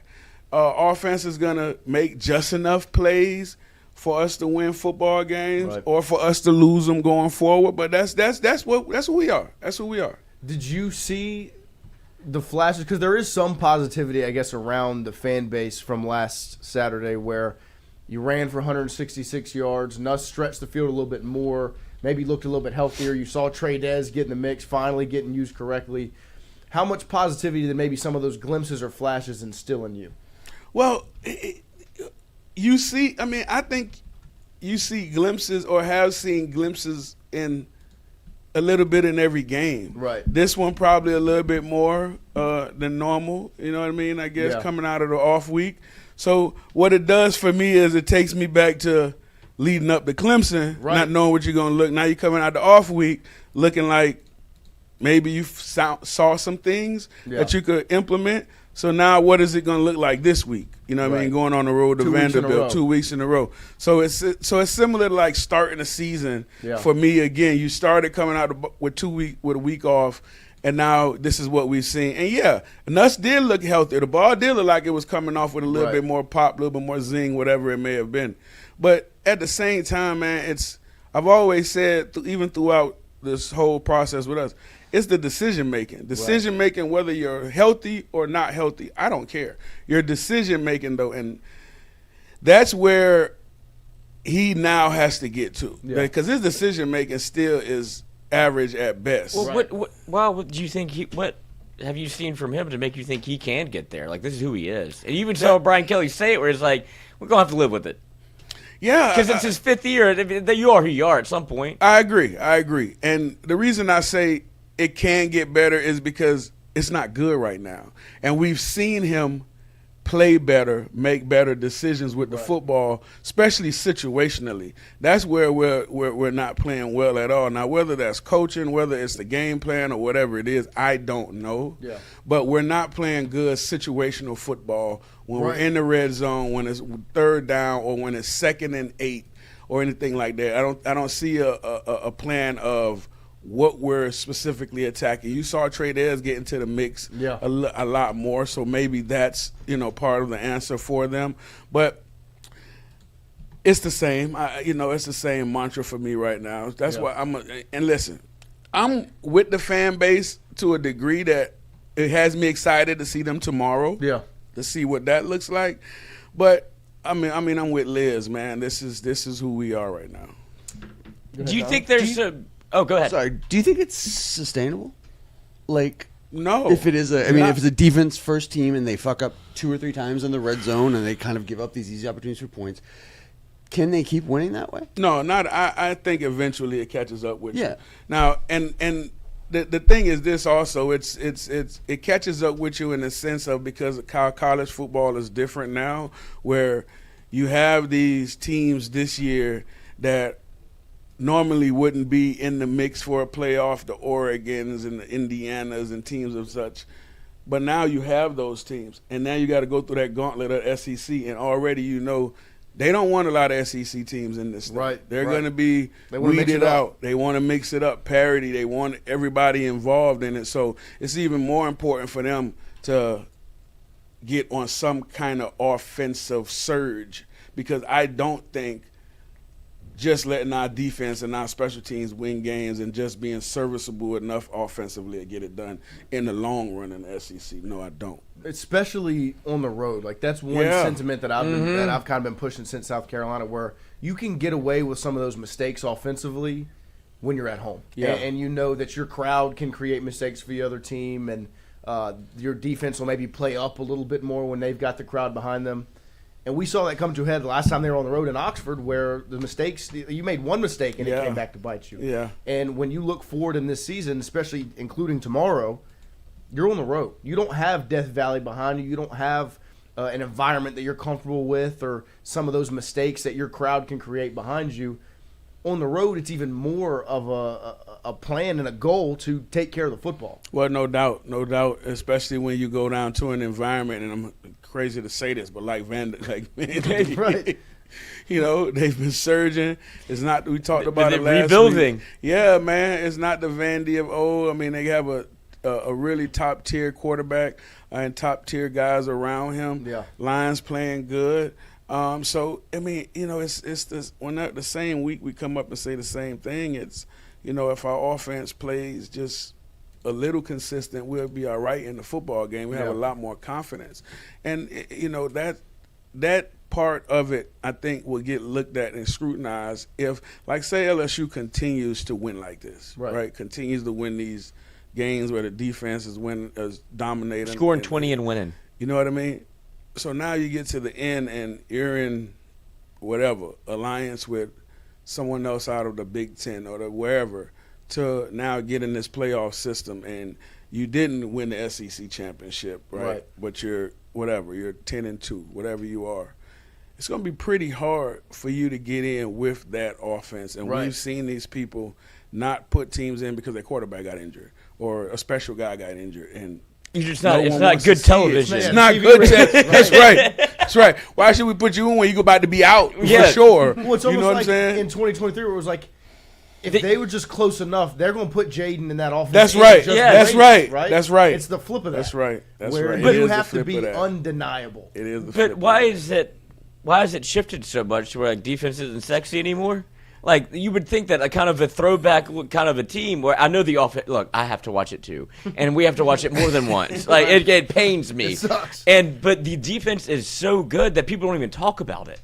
Like, it's just become the standard. Like, this is what it's going to look like. They're giving up 10 points a game. I know. And you're like, oh yeah, that's what I expect. Like, that's unfair to honestly to treat them that way. It's you can say it depends on how you look at it. Yeah, but if you don't have because I could look at it, you look at it and say, hey, hell, we know what we're getting there. Those guys are the standard. You know what I mean? So it's like, yeah, you kind of do take it for granted. That's what's happening. That you have a top-tier defense. But it's also like the coaches, you got a Blake and Corey and all these guys, they look at it like, shit, this is what we expect. You know what I mean? This is what we do. This is what we expect. So would we be treated the same if we were winning 65-40 every week? I don't know, just to think about if that. The offense looked really good, yeah. And the defense was maybe just good enough. Right. Yeah. I think that it wouldn't be looked at the same. Yeah. It would. No, I don't think it would be, because you would still look at it as defense is pretty good. Right. Yeah, 40's fine. That's what I'm saying. That's what's crazy now. That's crazy because a 10-point per game offense is elite. That's the same thing as a 50-point per game kind of offense. No doubt. Nobody looks at it that way. No. And that's because it's an offensive league now. It is. Football is, they want to see points. They want to see consistency at the quarterback position. They want to see consistency at the on offense. And the old adage of defense wins championships. True. Yeah. To an extent, right? Well, you got to score. 2000, if this was 2000, right? You got to score. If it was, yeah, but if this was 2000 and you had the Ravens defense, like you have Trent Dilfer at quarterback and you're winning the Super Bowl. Yeah, but that was vaunted as how almost the standard of what football should look like, and now it's flipped so much on its ear of you need to have Joe Burrow and the Cincinnati Bengals and score 50 a game for it to be sexy. I think the problem with us and the fan base and all that was because of the expectations created by the offseason. Right. You had expectations out the wazoo when most of your money went on offense. Right. Not saying you didn't bring in some really good guys on defense. It's clear the transfers. Delaney's wonderful. Right. But most of your money went to these guys, the Barry and Browns, and these guys coming in. And you had a quarterback return for 4,000. Exactly, right. And that's up for the high. So I think and 2 offensive linemen who were supposed to be able to run and pass block. Right.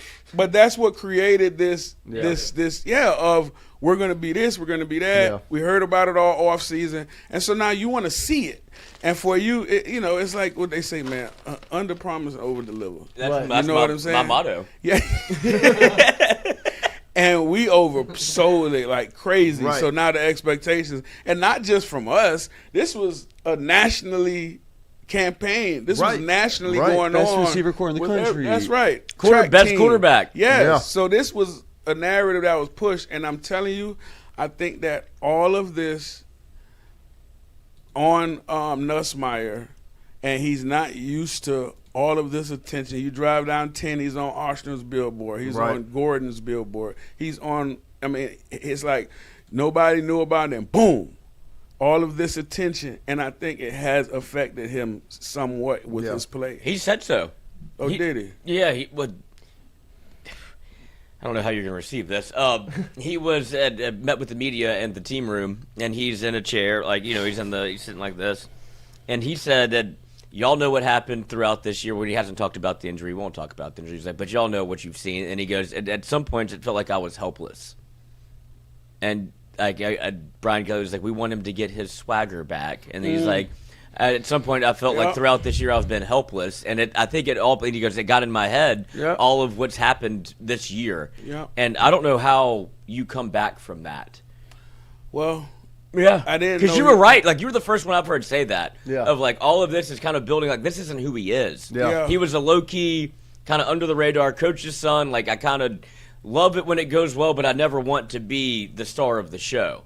And now he's the star of the show, and it hasn't gone great. And you can see it's kind of it's breaking him. Yeah, man, it's a lot of pressure's real. It is real, 100%, and especially here.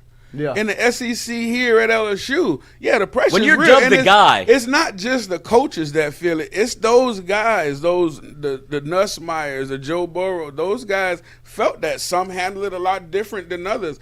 And clearly, this is something to me that has caught him off guard, didn't realize how much pressure it was going to be, didn't know that weight was going to be on him the way it is. Expectations. Oh, no doubt. No doubt. Because Burrow didn't have expectations. Right. Surprised everybody. Right. And Nussmeier he came in we did it. It's partly 100%. Our fault. Jaden didn't either. Right, that's what I'm saying. It's the Joe and Jaden effect in a sense where everybody said Joe had the jump, but there were no expectations of that jump. Jaden had the jump, and you saw more flashes in but he even didn't have all the expectations. Correct. You didn't expect him because you didn't know he was coming back. People assumed he was leaving. Because you knew what the defense also was that year with him, that they weren't up to par. So the expectations weren't out the roof for him. But now you come in, and Nussmeier has the guys on offense. Right.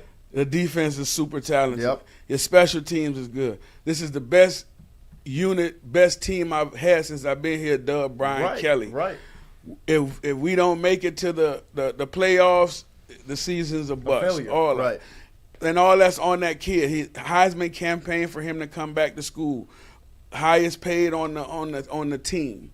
So on and so forth. All these things. Got engaged. Got all these things, and it affects you, bro. It really does. And the pressures of not just all that, but now being accountable to your guys. Yeah. You got any kind of qualms about you you're going to feel like you're letting your guys down. And those guys are a tight new unit. I don't care what's going on. You haven't heard any of the receivers come out saying anything about him. You haven't heard anybody throw any player under the bus. So they're a tight group. And that's what it's going to take going into Vandy and these plays. But they're a tight group. And they're all still pushing and working and trying to figure it out, try to fix it. And I don't think it gets fixed. Because that's going to be my question. I don't think it gets fixed. I think it get a little better, but I don't think we see nearly what. Now, you might see it for a game, right? It might be an explosion for a game with some consistency, and hopefully that propels us into some kind of consistency. But I don't think just because it's so late in the season, don't get it. The switch could go off, right? You know, could get some guys back healthy. We saw with Trey Dez what they're trying to do there. So maybe we get that going a little bit, but I still don't think you get to where you are. But I still do think you could get to where you could win these games and possibly still sneak in. And I think that this Saturday, tomorrow, is an interesting one because these two offenses are almost like opposites. Correct. Where Vandy is what LSU wanted to be, where your identity is your quarterback and everything goes through him. And that's who Vanderbilt is. Right. Everything is around Diego Pavia, through Diego Pavia. Yeah. Vanderbilt is Diego Pavia. Yeah. And LSU wanted to be the same way with Nuss. And that hasn't been the case because he hasn't performed up to par. When you watch Vanderbilt play offense, when you watch Diego Pavia play quarterback, as a coach, what do you see with that offense? Man, the first thing I say to myself when I watch them play is, if he had about 3 more inches, everybody in the country, he'd be up the top of everybody's list. If I had a nickel. That's right. For everyone, right? I'm telling you. I've had 3 more kids and I got none.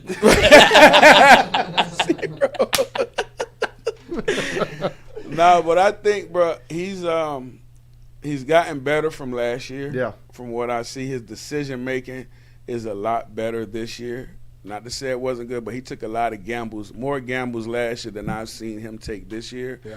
But also, man, it's the same thing we just talked about. His confidence. Mm-hmm. Yeah. His confidence in that offense. His confidence. You can tell he knows that offense like the back of his hand. You can tell that he's involved in what's going on in the offense. Right. What he likes, what he does not like. I bet him and his quarterback coach have a great relationship. And his decisiveness, bruh, is gone. Mm-hmm.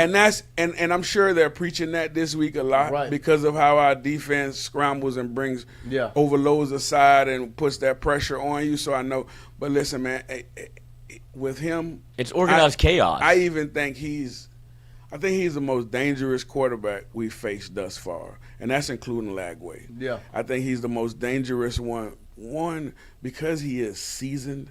Right. 2, because he's so decisive. When he get ready, when he make a decision, that damn thing gone. Yeah. You know what I mean? And also because of how competitive he is, and he could use them legs. Right. He could use them legs. He could dip underneath people and get quiet. He's like a bad kid. I've never seen this. That's exactly right. That's running under the table and you trying to grab him and you can't damn grab him. Yeah. No cookies, no snacks. You know what I mean? Where'd they go? Bro. Chocolate all over his face. And we gonna have to, because when he's back there, it's like a running back once he gets moving. Right. So it's like, bro. But you would put him ahead of like Chambliss even. Who? Chambliss. Oh, from Ole Miss. No. The best quarterback in the SEC to me right now is the kid out of A&M. Really? Reed? Yeah, I think he's really good, bro. I think he's really good. I think that he's playing. Most important, he's playing really good. Yeah. But Pavia's the best fit. He's playing really good. And I think that's kind of like what I was saying with the identity, where like the opposite of LSU, where LSU, we've talked about it ad nauseum, the discontent or the mess between play caller and coach and quarterback and all of that, where the offense doesn't have an identity, the quarterback doesn't trust this, that doesn't trust. Vanderbilt is the opposite, where Pavia trusts himself, the coaches trust him, he trusts the offense, he trusts the coaches. All of that works, and that's what makes them dangerous, where like even if you take away this or you knock them down a peg, they know who they are and they're not going to stop. And that's what makes them dangerous. And as LSU has none of that on the offensive side at all. No, like they have no clue. No continuity. We've been trying to search for that crap all year, Right. man. Since Clemson have Yeah, not. we've been trying to search for Right. it, and that's why I said it's like when you come off of this bye week, it's almost like a new season. Yeah. But it's starting out the same way the old season started out, right? Yeah, you won. You won. You saw some stuff that was positive and good, and now it's like, okay, what are we going to see this week? You know, Nuss going to come back what- healthy again? Yeah, listen. Same questions. Listen. Yeah. If they. Nuss ran it though. You saw him. He looked like he looked like he was trying to flee the scene of the crime. Man, listen, man. I just, I was so worried. I was so worried. He was the most nervous person in the building. Listen, I've seen a lot of runs in my life, but that one there, just looking around and trying to see where they, like, bro. Once he got the first down, I was like, just get down, please. And they talking about they want him to keep running and doing all this stuff. I'm like, bro, it's part of the game, and you're gonna have to do it at some point. But the way he runs is scary. You know what I mean? Like, it's scary, bro. No, and it's almost like when he get to He'll the hurt point, you. he doesn't. It seems like he's indecisive whether or not I want to slide, I want to go down, like how I want to do this. They got to get that corrected. He doesn't know how to do it. I know, because he doesn't run. Right. He looks like he still wants to throw it. And then when he run, his chest, everything is explode. I mean, bro. And they're gonna take shots. Yeah. They're gonna take shots. So I'm okay with him doing that because it's part of the game. You're gonna have to do it, but they're gonna have to come up with a plan for him to get down. Yeah. Have you ever seen anything like that? Because when he breaks contain and gets out the pocket or wants to throw on the run, he looks like an athlete. And then when he gets in the open field, he is as terrified as anybody I've ever. It looks like he thinks anybody on the field can tackle him. Like somebody's gonna come off the sidelines and hit him. He's looking for anything. And it's like, bro, there's nothing but green grass in front of you. Yeah. Like somebody's gonna hit him and the ball's gonna. Listen, man, I don't want to see it. I'm telling you, I don't want to see it. I was so nervous watching him. He makes me nervous. I was so nervous watching him run. You'd rather watch Garrett Nussmeier run or Tom Brady run? Tom at least is like, he knows his sticks on. I'm going to tell you, that's a damn good question. Because Tom running is... He eats up the yardage, though. He do the same thing. His head He be on does. the swivel, too. His head be on the swivel, too. Both of their heads be on the swivel. But I'm with Big Dog. Like, Nuss do look like he runs like you can get hit the from clock is anybody. gonna go off. Like, his own player's going to hit him. You Yeah. know what I mean? Like, man, I don't know, bro. To answer that question, I don't want to see.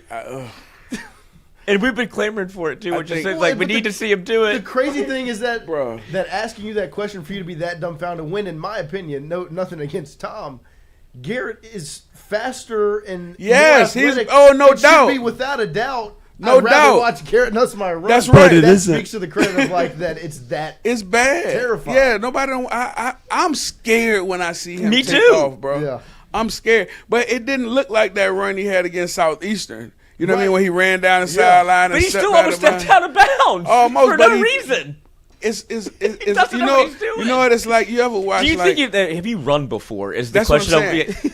You ever watch those videos of like old men when they over the hill and they want to race a niece or somebody? Thanksgiving. Or they cut. There you go, Thanksgiving. And they take 3 steps and they look like Bambi Yeah. and they just pow. Yeah. That's what it looks like. He's never put his foot on Right. solid ground It's like he's before. running on ice. You know what I mean? So, oh man, I don't know. I think I'd rather see. Tom. I might rather see Tom. Right? Yeah. Tom was decisive. Oh, Tom was decisive. Tom would love to hear it. It's like Yeah. the first time he's ever been answering that question.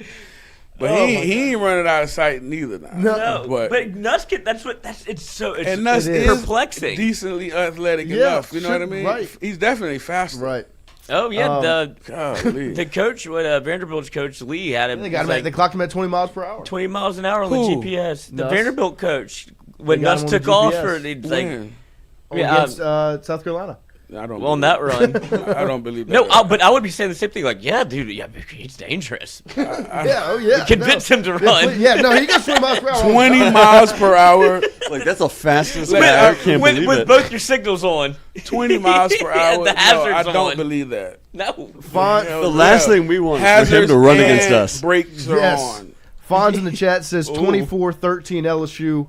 We'll get the chat to roll in some score predictions. What do you expect to see tomorrow? Score-wise, game-wise, what are you anticipating?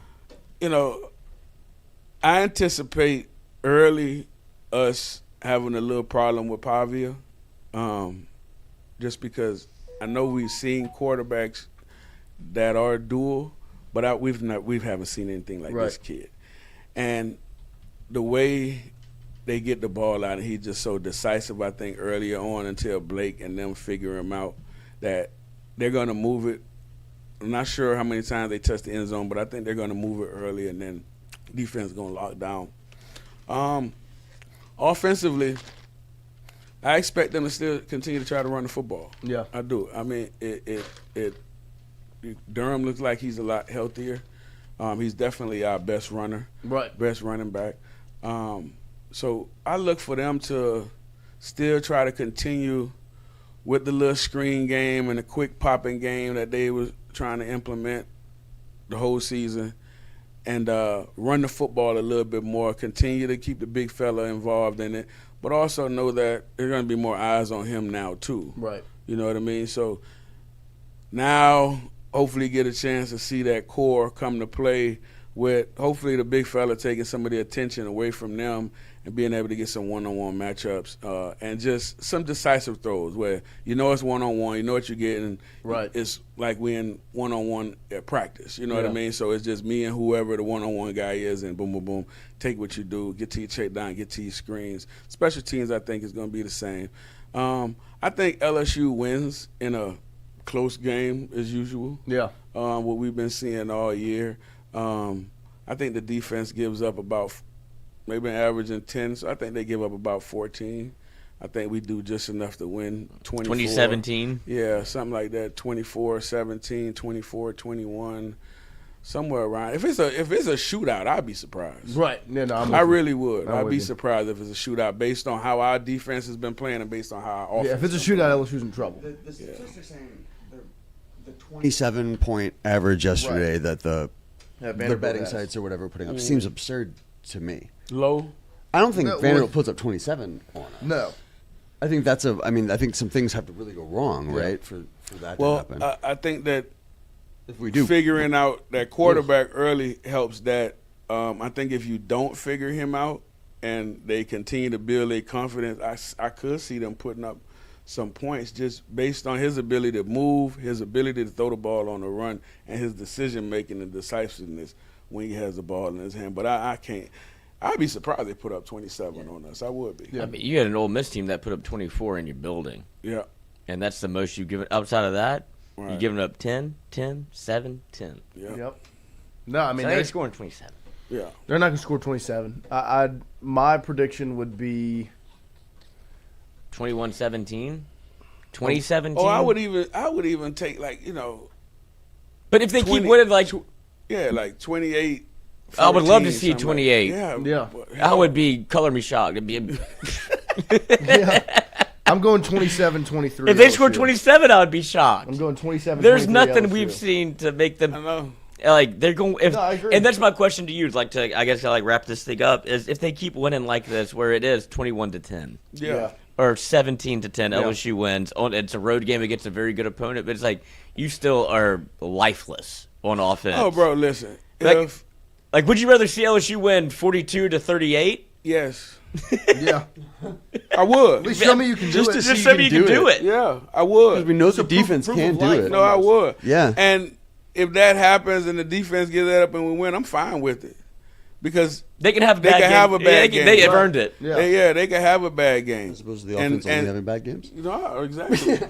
Exactly. I mean, they've been having bad games the whole year. Yeah. So, we could afford to have one defensively, and then the offense now is your turn to pick up the slack a little bit, and you win the game like that. That's positive. Well, I mean, you look at 2019, there's two games in my mind that are stark contrast where you watch LSU beat Auburn that year at home. They win that game 23-20, and then they go on the road to Oxford and they beat Ole Miss like 63-47 or whatever. Well, where you had your were never defense answer the call and your offense answer the call. So yeah. I think I hope to see the LSU offense take the steps because, like we said, you saw the glimpses.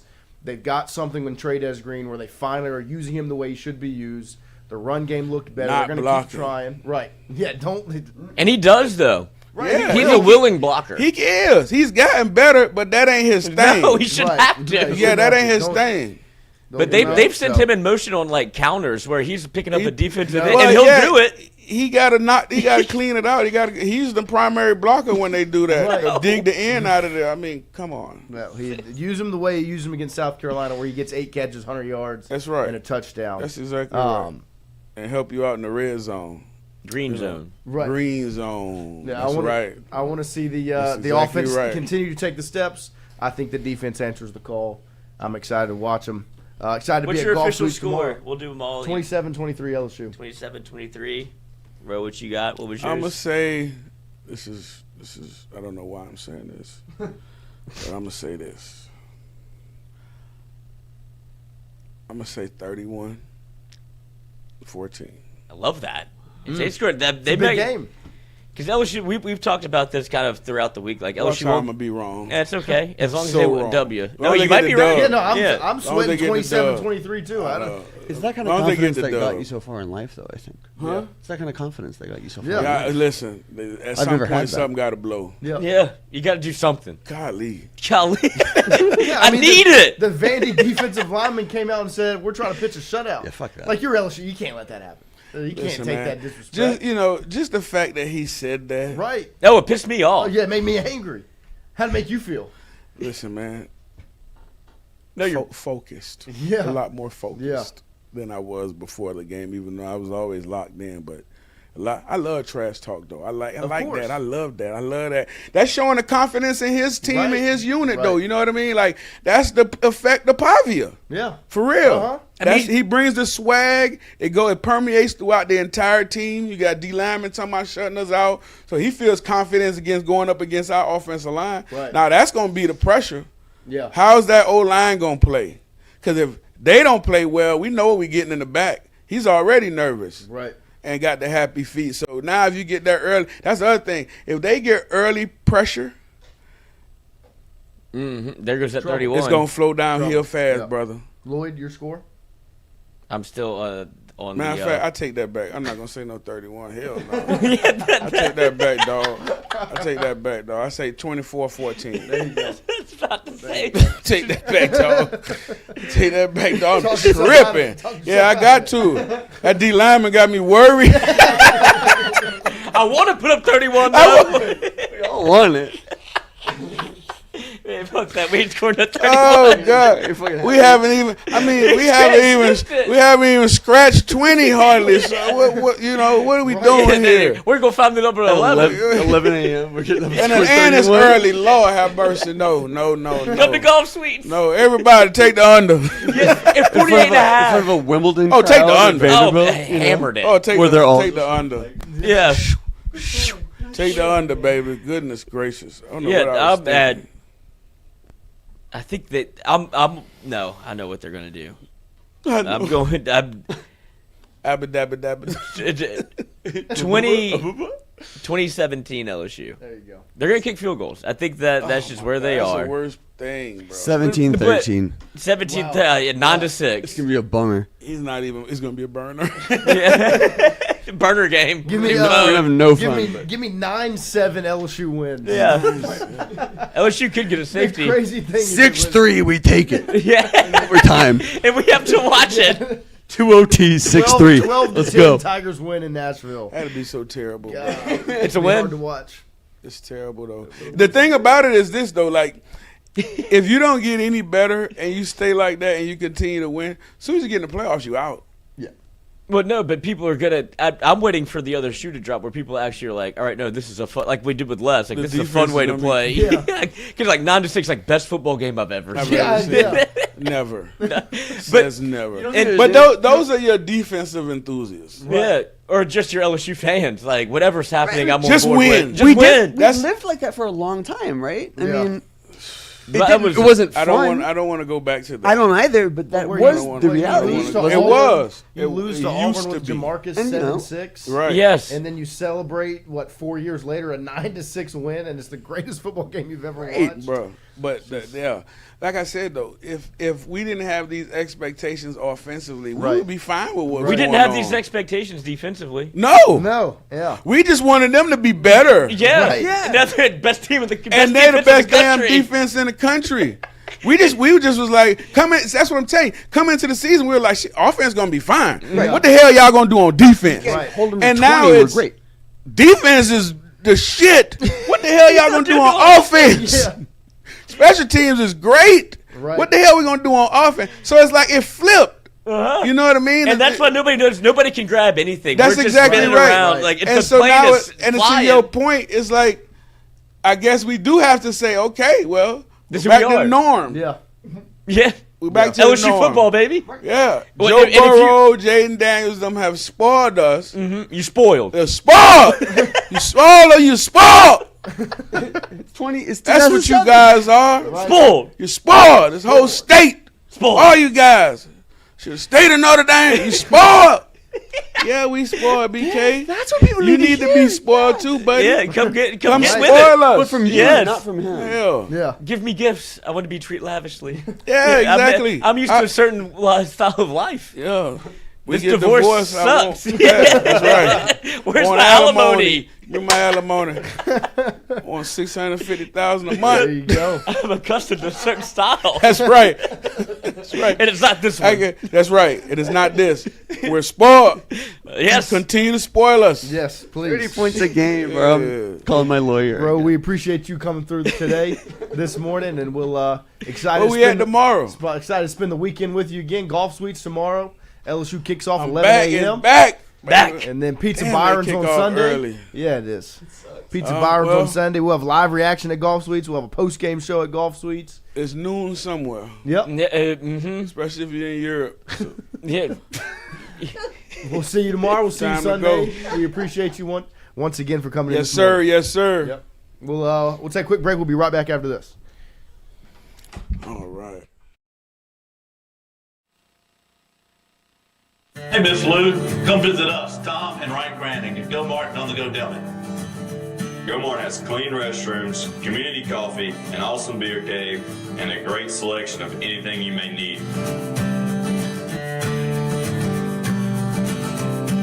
Located at the corner of Highland Boulevard and Highway 61 South in Natchez. Also stop by Wardo's Pub Was at 309 North Broadway on the beautiful Natchez Bluff. Where everyone is family. Wardo's was created in honor of Alan Ward Granning III, fondly known by family and friends as Wardo. In 2019, the oldest brother of the tribe passed away unexpectedly. His remaining siblings and loved ones wanted to honor his memory in a special way. In 2022, Ward's family decided to combine the need for a sandwich shop in downtown Natchez with a desire to pay tribute to Ward's love of good friends, good times, and great food. Through blood, sweat, tears, and countless hours of hard work, Wardo's was born.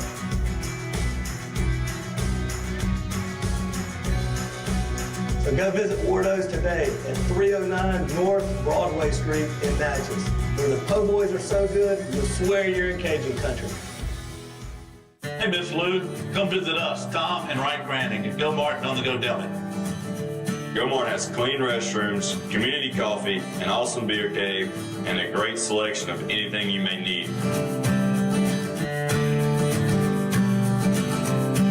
Located at the corner of Highland Boulevard and Highway 61 South in Natchez. Also stop by Wardo's Pub Was at 309 North Broadway on the beautiful Natchez Bluff. Where everyone is family.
All right, here we go. We are back here. We are going to connect athletically, go 13 for 13 here on this Friday morning to get everyone ready for a big weekend. LSU Vandy, 11 a.m. tomorrow. We will be live from Golf Suites with Roe.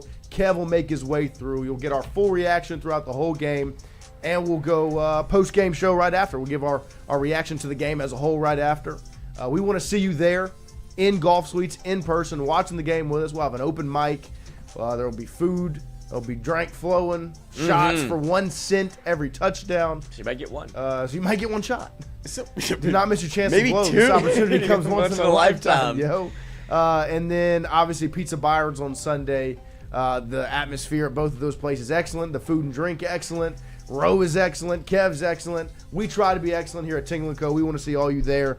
And if you can't make it, make sure you tune in right here on our YouTube channel, Tingle & Co. Like, subscribe, share with your friends. Let them know where to catch us. Let them know where to find us. Let them know where to be.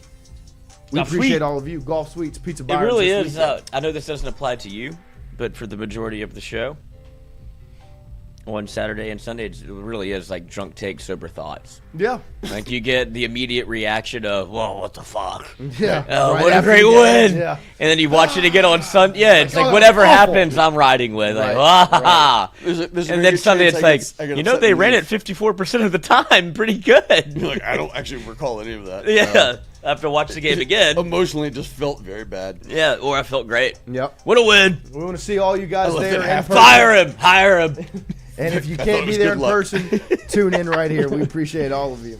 It's going to be a fun weekend. The keg party tomorrow? They Is that the thing when they they're doing? posted it on Instagram, it had a keg theme. So we'll see what Golf Suites has in store. I think it might be all you can drink. We'll see what they have in store. But you only find out if you show up. That's right. So show it's up. a speakeasy. Come see us. Come hang out with It's us. not how speakeasies work. Yeah. No, they would. Then they Watch wouldn't party promote with it. Tingle & Co. And we are having a kegger. Hell yeah. There 11 you a.m. go. kegger, Keg baby. stand. All you can eat and drink within reason. Pizza, boneless wings and fries, draft beer, soda in the bar only. A bonus ad at the end of the game, 10 a.m. to game end. It's a $60 armband for all of that. All you can eat and drink, pizza, boneless wings, fries, draft beer, and soda. That's a great fucking $60 deal. That's a band kegger. you get there. That's how you do it. That's a I used to kegger. have this trick for keg parties when I was in college where I could put my tongue over the tip of the Dick. whatever dick And you it get took a keg for free. to get in the keg party for free. And it never failed me once. And I was in college for 7 years. That sucked a lot of dick. No, the spout! The spout! The spout, the spigot of the keg! I could put my... and I could stay up there for like 3 minutes. Yeah. And make it seem like I was slurping beer. Slurping beer the whole time. This is a great story. Until it failed me once. I went to the University of Texas And to it got all visit over some your friends. face. Yeah, it blew all over my face. After just 30 seconds. So much foam. I flipped upside down and it just blew all over my face. And everyone at this keg party laughed at me at the University of Texas. My friend got up on a bench and he's like, "My friend here can do a 90-second keg stand." And I just let all that white stuff just get all over. Oh, there you go. Yeah, we just keep taking the whole deal. I just threw rope all over my cheeks and eyebrows. Everything's bigger in Texas. You're telling me. No, I could fake a 3-minute keg stand. It was There you amazing. go. It was a magic trick. We'll see. It's a kegger at Golf Suites tomorrow. Can't wait to see that. Come over tomorrow. Let me see. $60 I put my tongue on the shit. tip. Connect athletically. Hopefully it doesn't blow too soon. Yeah, I'll suck your cock for $60. All right, we've got 3 minutes. we've got $20 a minute. Yeah, you said that a lot, didn't you? Oh my god. we've got a Finger roll. finger roll. We've got a Jumper. jumper. We've got a jumper. We've got a hook. There you go. We've got Closure. concede, surrender, Yield. yield, and allow. I let Then you've got Joey Chapel. Chapel Hill, Grant Hill, Grand Hill, Bill Hill, Rich Hill, Button Hill, Chestnut Hill, Closure Hill. Islet Hill, Islet Bill Hill. Hill. We need one more hill. Chestnut Hill. That sounds right. Bang. Button bill, close your eyelet. But hey, we got the purple one third. That's crazy. Boom, parts of a hat. Oh, bill, button, closure, and you got your... eyelet. Oh. Parts of a hat. It's all right here. I'd have consent. What? Lord have mercy. Golf Suites tomorrow, 11 a.m. Kegger. $60 armband. All you can eat, all you can drink, soda, draft beer, pizza, wangs, fries, and we'll be there. That makes it even better. I shouldn't give away my secret. You just ratted on yourself. Because I could have scammed somebody. You could have, bro. yeah. I could have fucking hustled and I fucked it. It's all right. Hustled for what? None of your Money? business. Eyelet. Closure. Mm-hmm. I let anything happen to me when I've had a keg party. I let it in my mouth for closure. Close your mouth right Yeah. now. Both of you. Get that fucking thing up. What are you doing? Yeah, where's the Denny? Take your Those time. things But you still talking about your kegger experience? Get that fucking thing up. What are we doing? That time is valuable. 3 minutes on the clock. Let's go. I allowed these jokes. I knew these. It's not me walking into something. I knew what I was doing. I want everyone to know that. When you were sucking cock? No one was making the jokes that sounded like I was. I was joking them off. Get the fucking thing up. Yeah. I like when you talk dirty to me. Click on the one in the middle. There you go. Oh, oh, what is it? What is that? It's poorly done. God, I seriously don't know. I don't know this. I don't know this man and woman. I don't know this mashup. Is that like? I think one of them is who is the Malcolm in the Clarice? Middle's dad?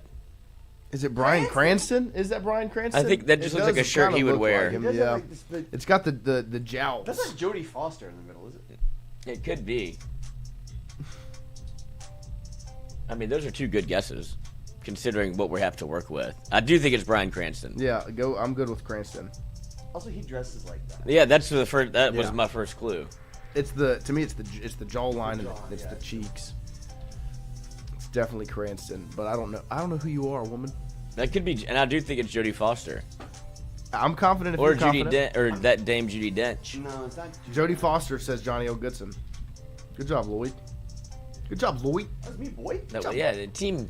Everybody in the club getting we tips. Yeah. There you go. NFL. That's the least Oh, it's confident. J- New York Jets. Jets. The Oh, LSU it's Tigers. the Jets. Yes. The Rays won in 7 games against this team in the 2020 ALCS after almost blowing a 3-0 Oh, God. series lead. Nobody watched because it was COVID. I couldn't tell you. Probably great. Yankees? Twins or some bullshit. No, I don't think the Yankees got that close. That's a good chat question. Stros. Stros are like always there, right? This was the Stros stretch. Yeah, Astros. About to say this is Oh, the, because they couldn't have people in the this stands. is the Astros stretch of time where they went on that run from like 16 to 2021. They're very good. Yeah. Averaging over 18 points a game across his final 2 seasons, this guard helped Louisville win a national title in 2013. He was All-American in 2014. Not Kevin Ware, huh? Is it? No. It's either Russ Smith or Peyton Siva Holy shit. were the 2 guards on that team, I feel like. I don't This is remember all you, which brother. one was a I just remember Kevin Ware breaking his All-American. leg. I feel like Siva was the All-American, but it might be Russ Smith. That's crazy. Just wait. Yeah, Russ Smith, I think, is the Either of those, man. Holy shit. Wow, shit. nice. That was incredible. Russ Smith was That really really good in the was. G League. Siva went to the Celtics. I love that Louisville team. Yeah, clearly. They were good. They were That good. was crazy. They win a national You just did championship. that. They were really nuts. good. You don't remember the guy that broke his leg? Kevin Ware, of course. I Yeah, remember. that's He all I didn't- remember. He didn't win an All-American. He wasn't All-American. No, we don't That's think he- why I fell in love with that team, because he snapped his leg in half, and then they were the team of victory. They wore these short-sleeve jerseys that were like camouflage, kind of. Rick Pitino was the head coach, and I love Rick Pitino. Yeah, he would love Jonathan. Rick Pitino's one 3 of minutes my- is a long time for him. Rick Pitino's one of my favorite Gone in 60 basketball seconds. coaches. Shout out. Dream team. With an estimated release years dating back all the way to 2014, The Winds of Winter is an unpublished and yet to be finished novel by this author. It's got to be who's writing Game of Thrones. Yeah, it's Johnny O. Goodson says R. George Martin. R. Martin. Yeah. Ara. He's never going to finish this fucking No, he's books. going to die first, and that's going to be his Restaurant. big He's still got excuse. 2 left. That's ridiculous. In 2025, this burger chain with over 500 locations released a limited-time French onion soup burger. Gross. This is yours. Red Robin? Probably. I hate French onion soup. I love French onions. I don't like onions. I don't like onions either. Is it Like, Red Robin? In general? Like no onions? Onions are nothing. I mean, like if they're cooked down, like I get like the But that's what'd what you say, French onion flavor soup. profile. They're super cooked down. Yeah, but it's in the name. I don't want something that's got. Oh, Yeah, do you I don't want to say have to onions? eat it. I don't want to think about it. I don't like onions. I don't eat tomatoes. Especially like if What I about bite into tomato a burger soup? and there's like the crunch of an onion, I'm sickened. Oh, dude, as a sneaky. I consider myself. The answer is Shake Shack. I've never even. I think I've had Shake Shack. Shake Shack twice is in my better life. than that. Shake Shack is delicious. I consider onions to be the terrorist of any meal because they're very hard to identify. If it's in like a spaghetti or like if they're cooked down. yeah, and then you get that crunch, and it pisses me off. Yeah, if they're Well, not cooked down. I don't like the. I don't like when textural I issue. bite Yes. into a burger or a sandwich and it's mixed in with the lettuce, so I can't tell. But when you bite in, then you feel that crunch of the onion, and I'm like, You know it's there. Yeah, it pisses me off. Makes me Remember when unhungry. they sprinkle them, the diced ones, wish. over a taco? the what? When they sprinkle diced onions over a Yes, taco? That's a crime. anytime, and I also don't like bell peppers. So like, when I'm at a Mexican Like restaurant, in general? yeah, I don't eat that. See, I can't justify getting fajitas because I don't eat those They parts. have all the Bullshit. Yeah, my Onions, parents- Yeah, Oh. so a fajita's your nightmare. No, I love fajitas. I do without too, the but I other can't ever stuff. order 'em. I just want. I'll eat. I want. Yeah, he just I'll- wants I'll the do- meat. I'll do Everything else lettuce, cheese, meat, tomato. I just don't want onions and bell peppers. So if you ordered fajitas and no onions and bell peppers, you just get a hot plate of steak, Sick. which would be awesome. But I don't usually order. Like, No, when I get can't period tacos, justify. Yeah, I go no onion. I don't want onions around it. You can put cilantro on it. No onions. I don't even like cilantro. Some people hate cilantro. They think it tastes like soap. Like Cilantro does taste like soap, but I don't mind it. Yeah, have you ever had Paco's? You ever had Paco's tacos? No. No? Well, shout to Paco's tacos. Same statement. What cilantro? It does taste like soap, but I don't care. Well, it adds a different. That's like you flavor. just It's going a home certain and soap squirting you some want. soap. profile. It's like, Why would my sandwich be You sound like this? one of those like wine people. It's like, Yeah, oh, it's no, like this- fresh tennis balls. but I'm supposed to have and it. like dead, like the dirt of a grave. I mean, at some point you gotta be an adult. You gotta be like, okay, I'm just gonna. No, have this you cilantro. don't. Well, you gotta be an adult. Yeah, and you you're like, can't I won't have eat cilantro. onions or bell I'm not peppers. gonna. Well, at some point I'm gonna. But I'm you're gonna like cilantro soap, I'm gonna yes. keep picking the cilantro off of my. You say no cilantro. They don't want to put it on there either. It's hard They for them do. to They dice. want to. No. It's one of those things where some Yeah, people make have a this gene. bitch eat some soap. Certain people, Yeah. certain people have a gene where like it tastes especially Yeah. horrific to them. But he doesn't mind soap, apparently. I don't mind a. God forbid you put a bell cooked pepper. down onion if it's in a gumbo, if it's in these, but just a raw onion is A crime. like onion rings. Won't do it. Wow. Won't even do an Onion ring. You know what you shouldn't do is put a goddamn okra in my gumbo. Oh, I love Yeah. okra. Oh, it's slimy. You're fucked. I love okra. Yeah. Fucked up. I don't, yeah. This is Pinky in the Brain. Oh. I knew Oh. that. I didn't even read the question. Oh, we're still playing a game, huh? Man's eating. Ryan Reynolds earns first career Golden Globe. This is Deadpool. Is it not? That, 2016 feels like the first Deadpool. Yeah. I don't know what else he would have There's made been around 3 that. of them. The third one came out last year. He doesn't make any other movies really, other than like I feel like Netflix this is originals. He's in that movie where he's fat and skinny. That was much earlier, I think, than this. It was a rom-com. Yeah. I think it's Amy Smart. Wasn't This it? guy, he didn't. Dax Shepard's he wife? Didn't win he didn't win a Golden Globe for anything besides Deadpool. There's But no would way. he have won one for I Deadpool? don't think, yeah, well, just a nomination. It's just a nomination. Oh. Yeah. Like he. Then yeah. That's I the would only think it's movie that Deadpool. he did that got any. I just didn't know if it was a trick. No, Yeah, okay. A top 5 song on the end of the year Hot 100 in 2008. What Ooh. artist released the song No One? Hoobastank? That was the reason. No one? That's so. I don't know. That's so generic. No one. No one did. No one released that Oh, song. what if that's the thing? Is it's fake? No one. Trick. Yeah. No one. No, is that Alicia Keys? Oh,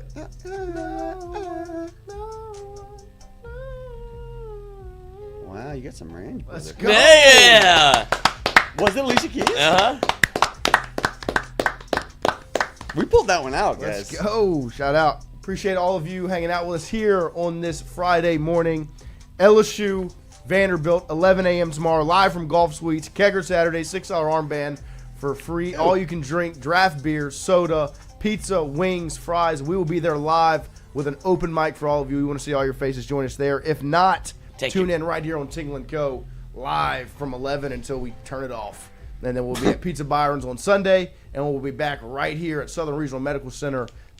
Shout out to Jason Ramazan, Charles Harvey, Kevin, BJ, whole squad here. We'll be back Monday morning, live all weekend. See you then. Off next week.